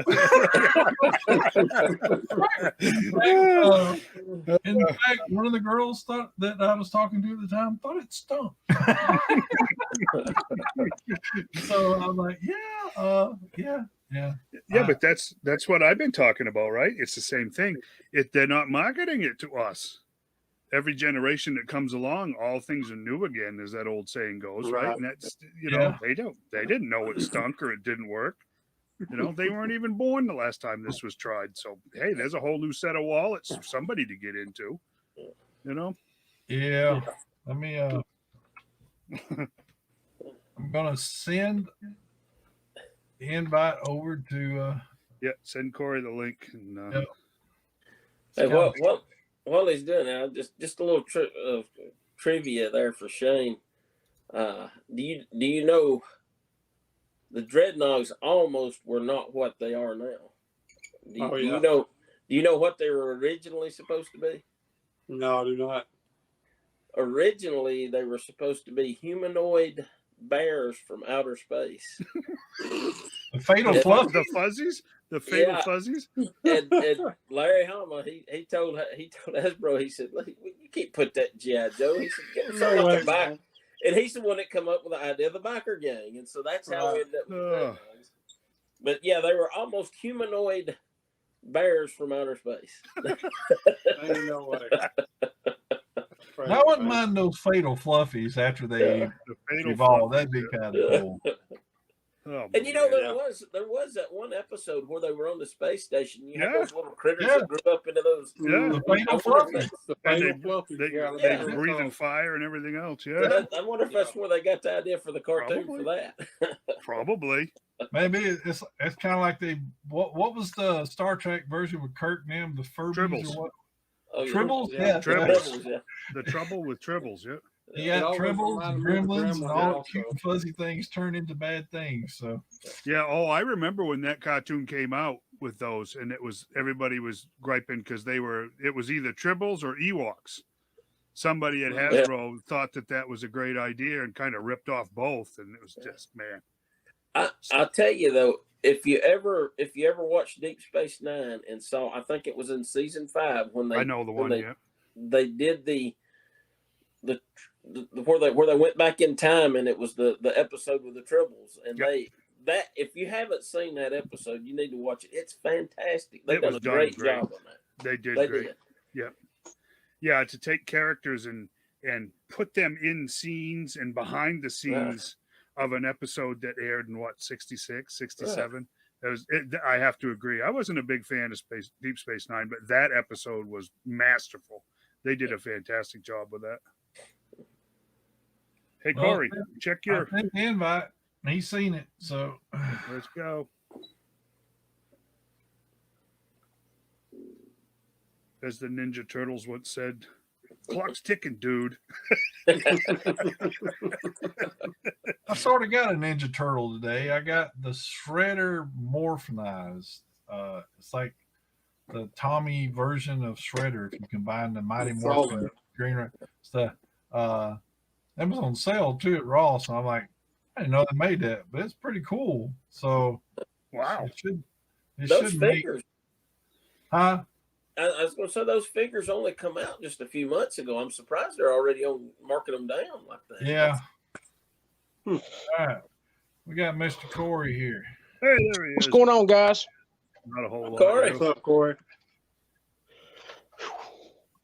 So, for those of you that don't remember, we used to do a podcast, and it was called 10 Hut, and the whole premise was we'd have a prominent member of the group on every week, and I'd ask them 10 questions. The first 9 questions were all the same from guest to guest, and the 10th question was just a random thing that I would come up with during the process of the other 9 questions. And we started out with the administrators, but it was time to get to Corey, and I got to tell you why. And I double checked it today. Corey has been with the group literally from like week 2 when Shane was setting everything up. It took a few weeks to get this right and that right. He wasn't even accepting members yet. I swear the day that we could accept members, Corey had to have been in that first 3 people. Oh yeah, he was. Yeah. So, I mean, even though we haven't gotten it completely scheduled out to get the other couple of administrators that we've got left, we had to get to Corey because he's been right there since day one. So, how's it going, Corey? All right, guys. Like I said, just listening to y'all, your podcast here. I always do most of the time. Yep. So we're down to 30 minutes now, or a little less tonight. So we don't run 2 hours like we used to. But you ready? You ready for your questions? Yeah, sure. Go ahead. Okay, number 1. What do you collect?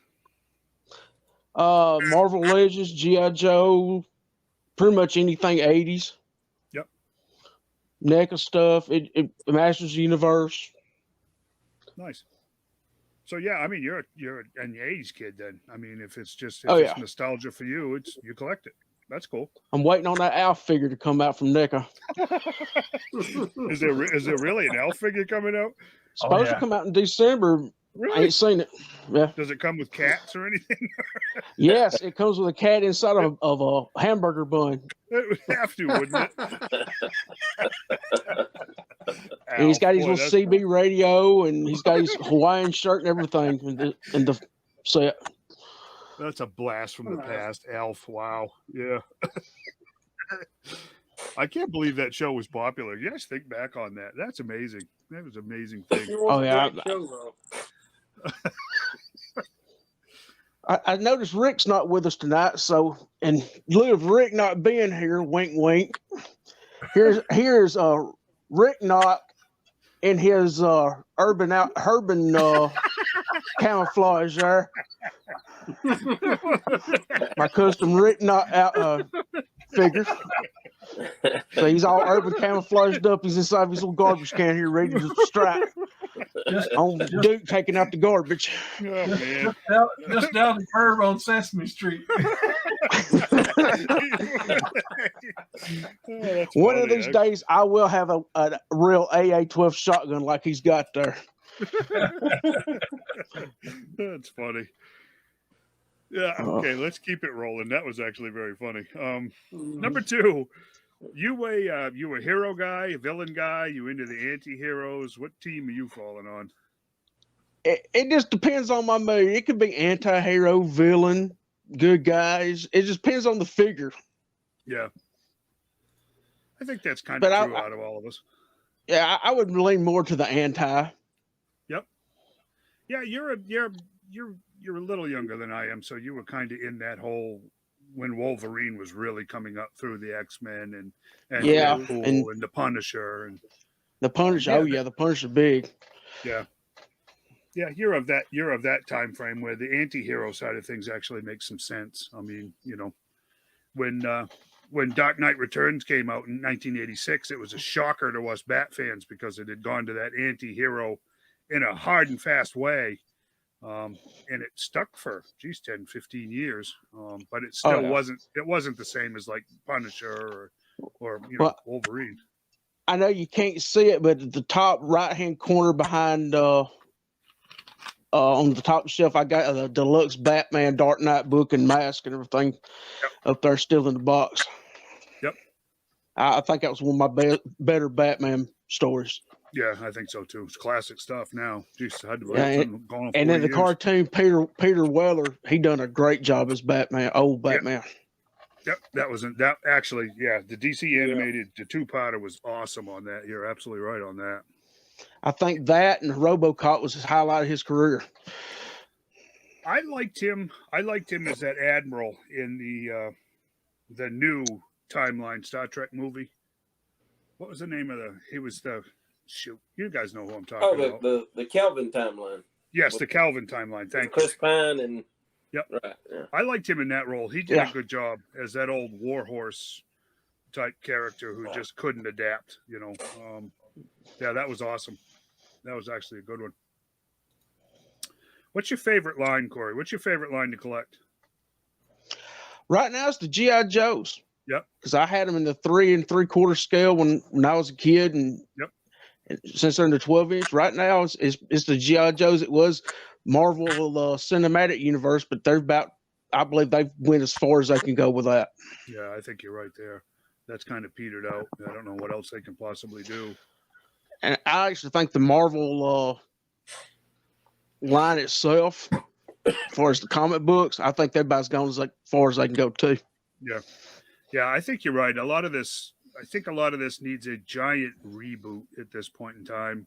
And I don't mean a forward reboot. I mean they got to back some of this stuff up and get, back to their roots, so to speak. Because it worries me. A lot of this stuff is dying off. So Mm-hmm.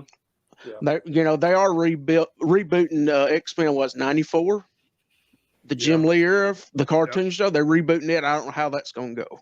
I don't know. I had heard something about that. Yeah. It's a wait and see on a lot of this stuff. Some of it we got a pretty good guess, sadly. Some of it is just we got to wait and see. I'll try to be fair, So, what's your favorite character overall? Could be a Joe, could be anybody. Who's your favorite character? Oh, I'd have to say the Punisher or Batman. I got a lot of Batman stuff. Yep. Did you read that crossover years ago? Batman Punisher crossover? Either one of them. There were two of them. Did you ever read those? I never did read those. The first one was really controversial. I mean, for Punisher fans, because Batman manhandles him badly right from the get-go, and a lot of Frank Castle fans didn't see it that way. The second miniseries was much better because they kind of evened it out and made it more interesting for the readers. Well, I could see Batman with his training handling the Punisher. I mean, Punisher's only a Marine. Yeah. Special Forces. I mean, it ain't like he went and trained with assassins. Yeah. No, it was during that period in the 90s where Batman was pretty overpowered as far as some of those skills go. I mean, it was pretty brutal and fast. And then it kind of let down the rest of the story, actually, because it wasn't as interesting. I mean, they did it right out of the gate. And then it was kind of like, well, what else is going to happen? And it kind of fell flat. They cleaned it up in the second one.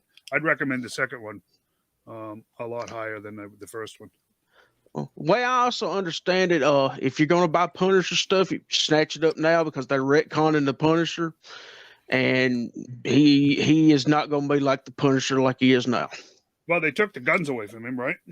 He's got swords now. I had heard that much, that they had gone all PC and he doesn't have guns anymore. He's got swords. I think the last Punisher I bought was, when we was all up in October at Total Nostalgia. I run across the Walgreens Punisher, the first one, where he's in actually the normal suit, and I got it for a fairly good price. That's the last one I've seen around here. Nice. I didn't really particularly like the one with the bike, but I kind of want the one with the bike now because I want to make Zartan a motorcycle. Oh, there you go. Yeah. Yeah, the Dreadnoughts do need bikes.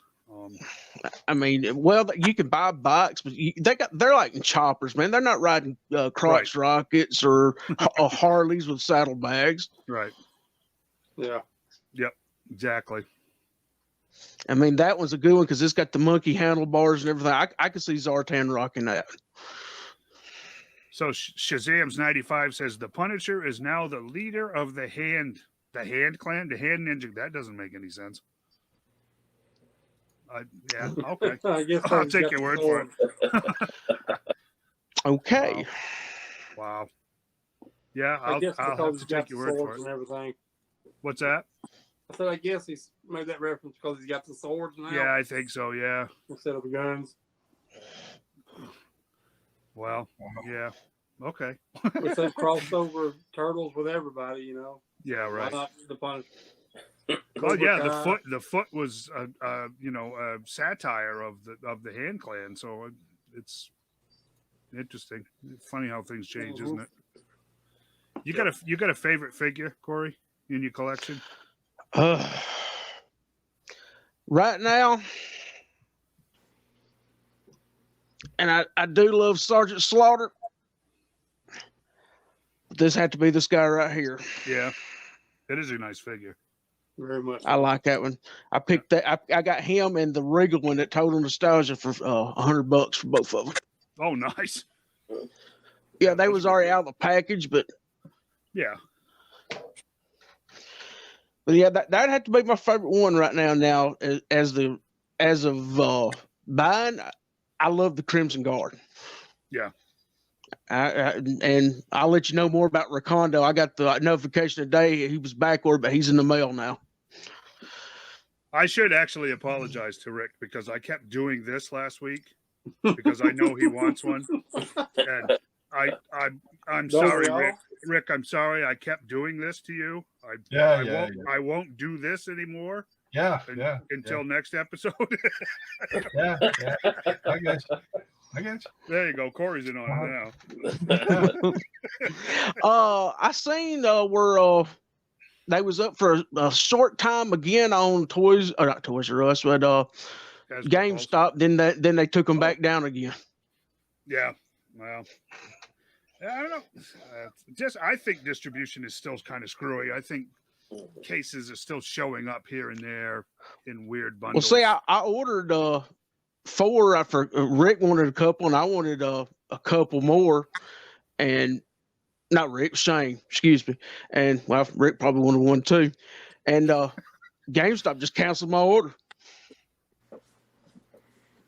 That's when they had them in. So we've been hearing a lot of that for the last year or so with Target, but I didn't know GameStop was doing that stuff too. Oh yeah, they put my Dusties on back order too, and I had to cancel them and order from Amazon. Got Corey one of them as well. Wow, that's the first time anything like that happened to me at GameStop. By the way, Corey,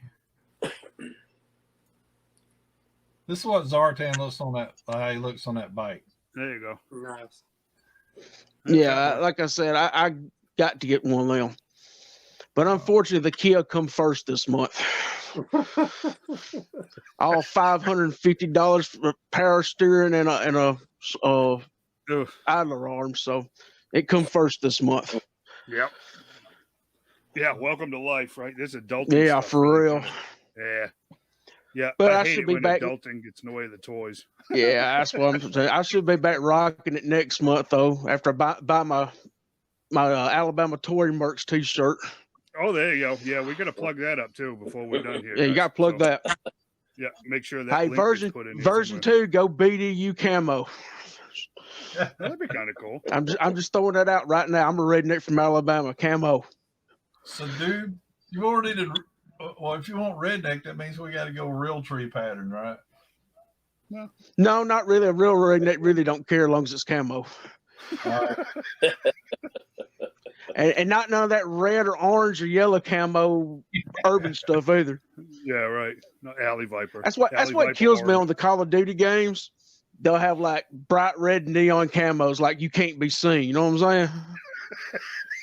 Yeah, it's absolutely stupid. That's urban true. Camouflage. That's right. That's what kills me about barbecue. Another thing killed me about the barbecue figure when it come out. They didn't give him an alternate head. No, I know. Yeah, I know. So, not running too long. This is what I done for my alternate head. Is that Matt Murdock head? Yeah.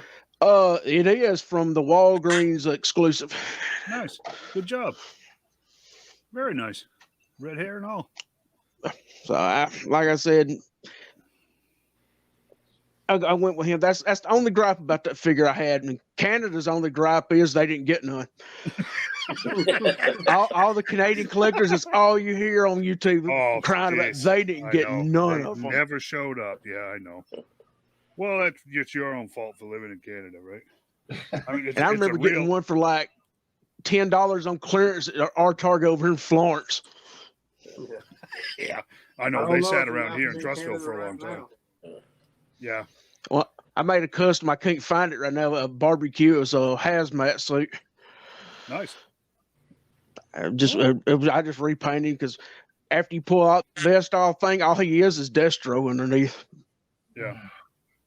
Yeah. Well, they got to pinch a penny if they can. So. I mean, I don't mind the repaints. They're kind of getting on my nerves, but need to get the main line out first. Yeah, I agree. Yeah, I agree. Well, I mean, where's Leatherneck at? That'd be a good one. That'd be a good one. Because my grandfather, he was a Marine, so I'm all into the Marines. Yeah, we get him and Dalton. We'll be doing good. Yeah, that's the reason I went nuts over Sergeant Slaughter. So I got like 3 of them now. I bought the 2 Valorverse ones. Well, the other Marine they could give us is mainframe, and that would go. I said Dalton. I meant mainframe. Yep. Yeah, little couple up with Zorana, so put them on the shelf together. Yeah. I think the most anticipated ones I'm waiting on this year is either Shipwreck or the female troopers. I can't remember the cartoons for me. Yeah, I like rock and roll too. I'll buy them all. I know I'm going to. Yeah. What did they? I can't remember a question I was going to ask y'all. Oh well, it happens getting older, I reckon. It does. It does. Yeah. Now that we know you're not in your 20s, then it's okay. I thought about shaving tonight to really mess with you. Oh yeah, no, yeah, don't do that. Yeah, I can't. So. We're trying to do a kids episode in 2 weeks from now. Actually, if you'd have shaved, we'd have thought we would put you on the wrong show. Oh, it's bad. I get carded for anything when I shave. Yeah. Oh no! What I was going to ask in the comic books or the I think the comic books they had female troopers, but the cartoons didn't, did they? Yeah, there was 2 episodes. One episode that did. Oh, okay. You remember when they had it was like the Song of the Sirens. The men was hypnotized, so they had the you're right. They actually had green shirt females for the joke team too in that episode. Yeah, they did. Didn't remember them, but I remember the female troopers, which I got a whole bunch of female heads. I may get even 4 of them, and just kind of swap their heads out.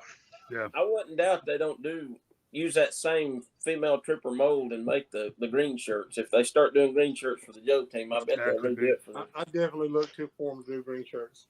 Yeah. Well, I know Grunt's coming. Yeah, and he's convertible to a green shirt. So. Oh yeah, pretty easily, unless they do something wild with him. So. Yeah, I'm looking at Shazam's comment. Yeah, Shipwreck, Torpedo, and Rock and Roll are my heavy hitters, right? And it just happens that they're the next ones in line, supposedly. But I still want to see the figures. We've only seen computer renderings, which is still driving me nuts. These figures are supposed to be available in March. We still haven't seen them. We still haven't physically seen those figures, which is a little worrisome. But yeah, you'll see them in October or December, probably. yeah, this is the way it's going. Yeah. And save you money because the next House Lab's coming. Yeah, I know. Hey, Corey, I think it's gonna be a vamp. I don't know. What's your favorite piece? What's your favorite piece in your whole collection? It'd have to be my Ghost Rider, a motorcycle from Marvel Legends. Yep. Besides the Hiss tank, I think that's my most expensive piece. I think I ended up giving like $150 for it. Right. Yeah, this next question, I think we were talking about this earlier. What's your current Grail piece? What are you looking for that you really got to have? If I really got to have right now, it would have to be Mystique from the X-Men from the Jim Lee, not the shady one. I want the one before that one. Yeah. How much are they? Are they common at all, or are they hard to come by now? If you can find them on the secondary market, anywhere between $60 and $80. And so not terrible, but just No. finding them is the kick, right? Yeah, finding is the pain. You can pay that just for the rogue head that came with it. Yeah. Yeah. Which I'm not really don't care for that. A lot of people do. They dug that. So Was there that much of a difference between that and the mainline Rogue? well, she was half, half Mystique, half Rogue stuff. Came with that extra head and stuff like that, and it was like Rogue has this whole cult following. I'm one of them. Yeah. I think she's an awesome character. Yeah. And I ain't even into X-Men. X-Men is never not my thing, but I do like the Rogue and Gambit thing, and I always like Colossus. But the rest of them, Wolverine annoyed me. I loathe Wolverine. Of course, I loathe Snake Eyes. I loathe Batman. Right. All these OP people characters just get on my nerves. Now you can't hate on Snake Eyes. Now he's got like 7 figures now. I don't care. Exactly. And more to come. Me and Dave, we counted them up earlier when we done the mic checks and everything. Yeah, there's 7 of them now. Yeah, there's 7 And of them. Yeah. He's Yeah, like I mean, I hope Batman. y'all weren't He counting sells. the movie version. He sells. That's Yeah. true. Except that Majority of my Right. majority of my McFarlane's nothing but Batman himself. Yeah. Yeah. I read it. I want to get a hold of that new Batman monster truck coming out with and make a dreadnought vehicle out of it. Awesome. Yeah, that one came and went. If you can find one, get it, Mhm. because those were actually released a while ago. Oh no, they re-released them. They don't have the body on it. It's The just body on it, mud yeah. and no body Yeah, armor or nothing. yeah. That's what I want. Just the roll cage. Just a roll yeah. case and the mud Yeah. painted on it. What a I might strange- just I didn't darken buy it that up, one. and that's about all I'm gonna do to it. Yeah, I didn't buy that one. That one's a weird one. Okay, so number 8. What piece have you sold or lost that you miss the most? It's kind of hard because I hardly ever sell anything I really care about keeping. I'll tell you what, man. I got one for you. I wished I'd have kept is the Kane version of Scarlet Spider-Man. I think he was in I can't remember what wave he was in. It was a Build-A-Figure wave. Oh, that one. Yeah, I sold him, and I wished I hadn't. He's like buku bucks on the secondary market now. Yeah. He's a good fig. Some of the Marvel stuff I don't get, like him. He was crazy, and also the original Multiple Man. He's crazy number for a figure. Yeah. I reckon people army built with him. I don't know what it is. I got one of those too, and I don't even display it. Yeah. No, I'm not familiar with that one. But I know He's just a guy. I reckon his power is he can multiply stuff. Yeah. Well, that could come in handy, I suppose. Yeah. I think that's the reason everybody is wanting him. Yeah. Nice. Number 9. You a mint and box guy or you a loose guy? A little bit of both. Mostly out of the box guy, but the 40th anniversary He-Man, I ordered 2 of them to keep one in a box. Okay. Nice. They did a good job on that. But They there did, seems, Oh yeah. there seems to be a running change with an attempt to shade the skin or something, because some of them look like these customizers that all their figures look like they're worked on an oil well. I'm like, I don't know. I understand weathering something, but some of the weathering goes to the point that they look like they're working on an oil well. I'm like, yeah, they're soldiers. They wouldn't look like that for long. Right. So Well, what do y'all think of the new He-Man where it's the movie Skeletor, movie He-Man, and they didn't get Dolph Lundgren's likeness? They didn't get his likeness? no, No, sir, they did not. Then that's not movie He-Man. How does that work? But his Yeah, outfit and everything is, but now they got Frank. I can't remember what the last guy, the guy that played Skeletor in the movie, but they got his Longella. likeness. Yeah, and Yeah, it looks Longella. awesome.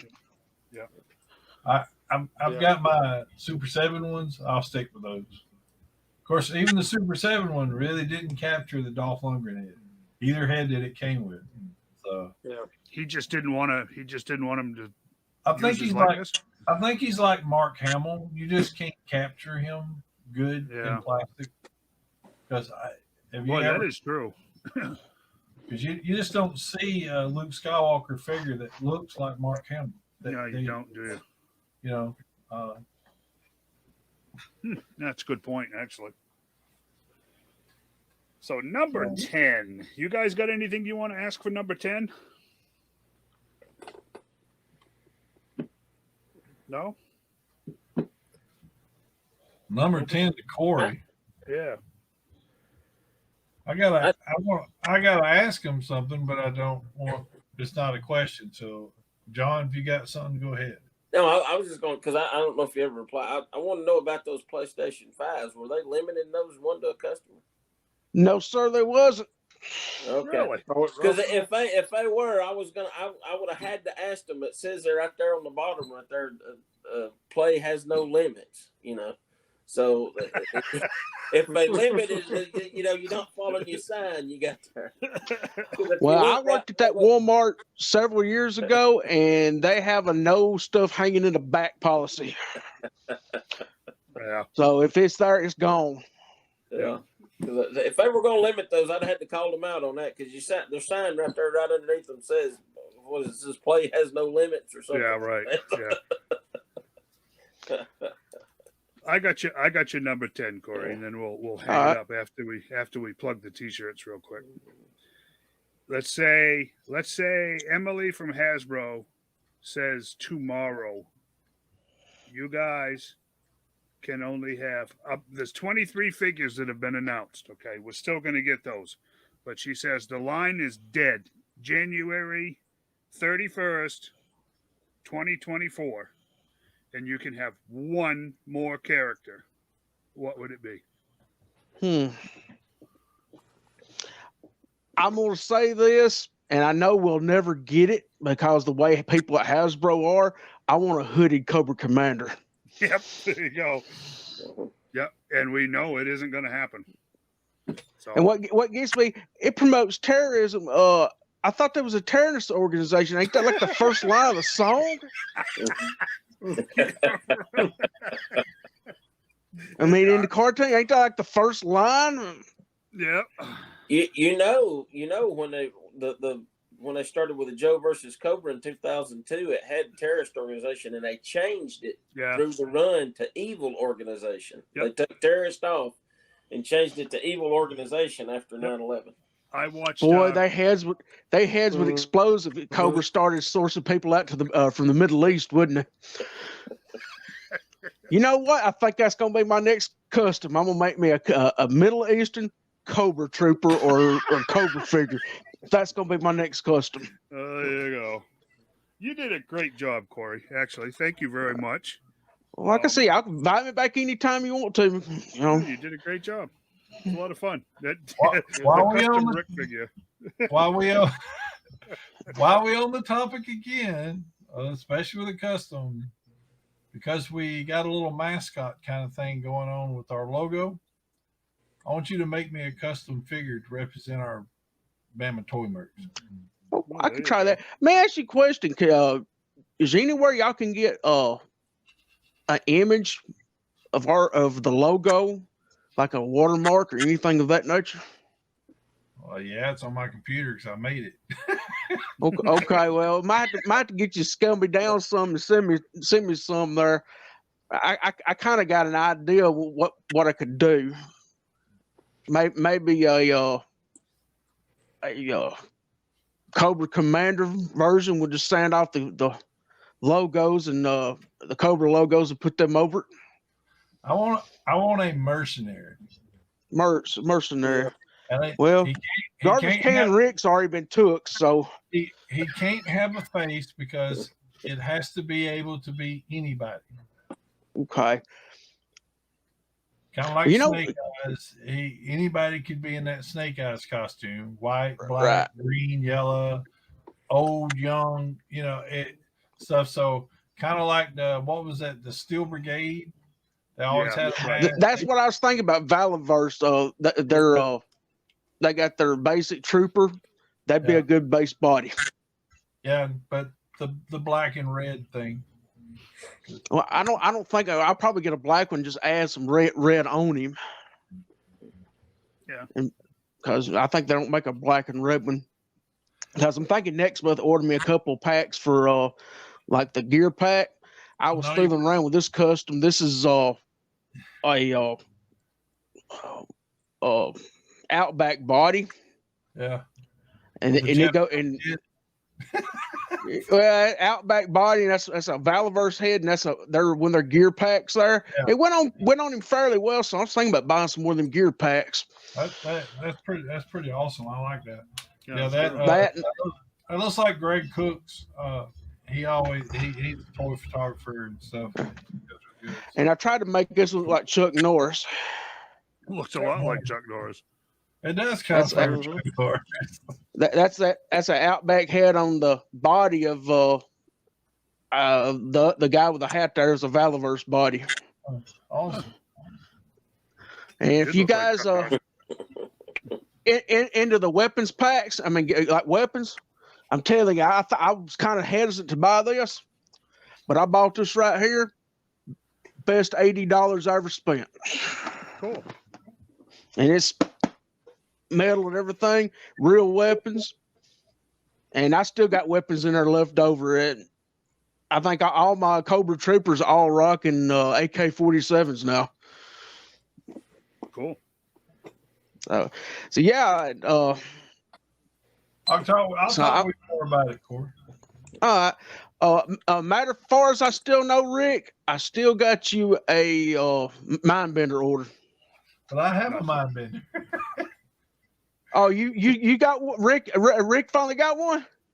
I got one probably before anybody else did, or when they first shipping. So How did I order a mind bender for? I even posted pictures in the group. Oh, somebody's gonna let you know who you ordered it for, right? Yeah. Once they watch this. So Yeah. I remember getting it for somebody. I can't remember who it was. With all the griping and stuff about it, it'd be a whole lot of people wanting it when it, oh yeah. It's up. Yeah, So, you won't have any problem getting rid of it. yeah, you And won't I ordered me a Serpentor, but I reckon it's gonna be sometime next month for $94 with shipping. I'm kind of looking for one for $120 range. I kind of want it in hand now. Yeah. It's supposed to be March So- when they ship out the second run of the Serpentors. Well, that's the date they got on. It's March, April. 21st or 22nd, I think. Yeah. Well, it'll take a few days to ship here. I know the 26th I'll be busy all day. Mom hits the big 6-3, so Yep. There you go. yeah, as far as collecting these stuff, it's supposed to be real American hero. Why are we not getting them first? Well, we got barbecue, so I mean, Well, Clearly a barbecue. I There we reckon go. we got barbecue, and they got majority of them got beachhead. yeah. We Canada got did. plenty So. of Baronesses and Lady J's. Everywhere. Oh, go to Walmart. We even got original Lady J's at our Walmart. Yeah. Mhm. Mine finally got the Destros and those gung hos. So Nice. now they're pretty Uh, much See those now too. carded. I'm my biggest dilemma right now is what am I going to do with my cover girl here since I got one coming out and I got her. I've made her, so Oh, that's Nice. good. That looks good. I'm definitely waiting for that figure because she looks really good. And Yeah. so I do have a request. If you're doing What's that? custom figures, we need a custom figure of Shane wearing a fedora. And a short round. You can use the little Sergeant Slaughter, action figure that comes with Sergeant Slaughter, and you gotta have a crying kid to go with him. Yeah, a little short round. Where and have him laying on the ground where Shane knocked him down and take it away from him. I don't know if I got any crying. Well, I can always get one of the Stranger Things kids because I think they're on sale at Target because nobody likes them little bitty tiny ones. So I get one of them and and Hey, I man, can I'll use knock one a of. kid down over G.I. Joe. You'll knock employees down over GI Joe, Shane. I definitely would. That's funny. So hey, it's like this right here. If they got more than one in their cart, I've been known to walk up to somebody, take them out of their cart, especially scalpers. Yeah, scalpers. Yeah. And this is one thing I know I got in trouble with Facebook here a while back about the people with the packaging, reopening the package and putting stuff back in it, and that makes me so angry. What if that had been kids' Christmas present? Yeah, I know. Right. It is pretty low. It really is low. I mean, we're grown men, and don't get me wrong, we're all a little bit on the nerdy side. I was in the closet in high school because you had to be a jock, but I was in the nerd closet. Hey, I could do math. Okay, I done all the math for the football team. Well, there you go. But you bet a kid on Christmas open it up and that's what's in there. Hasbro's got to do a better job. Yeah, I I agree. agree. This packaging is going to turn into a real disaster. I think though a lot of it is because people are so upset talking about it. It's making people go out and swap figures just to aggravate. Yeah. Yeah. I believe that if people would quit talking about it for a while, that you'd see a lull and stuff like that happening. Well, they're getting attention by doing it, so that's of course. Well, what I do, I open mine right either in the parking lot or when I get home on camera. Yeah. Hey, if So a tape looks like it's been fooled with, I'll go ahead and open it while I'm standing there in the aisle. Yeah. Yeah. I'll do that if I got a knife. And I'll do that. if it ain't the right thing, then I'll take it to employee and say, "Hey, look, somebody put the wrong thing in here." Right. Yeah. Oh, they don't care. They'll put it back on the shelf. Oh, yeah. Well, that's true, too. It's like I found that Stinkor in the Roboto box. I told the Target employee, I don't know who that is. I don't care. Yeah, I know it's still on the shelf last time I was over. That's what he did. Get right back on the shelf. Yeah. Hey, guys, we got to wrap it up. We're clock's ticking. So, Yep. awesome job tonight, gentlemen. And for all of our viewers, I'm going to ask Rick to make sure that a link gets put in here, if that's possible, for the T-shirt sales. It's a good opportunity to support the group. It's a good opportunity for us to gauge what we're doing and to start to develop an idea of what we may be able to do in the future. It's also a good way to pick out the friendlies in the toy aisles. Yeah, exactly. Yeah. So, And I want to add, we are not making any money off of these. exactly. This isn't a money grab. Anything that we get from this goes directly back to our group. We're going to do like banners for our tables and stuff for the podcast, things like that. We're not going to make no money off of this, guys. No. I just want everyone to know that.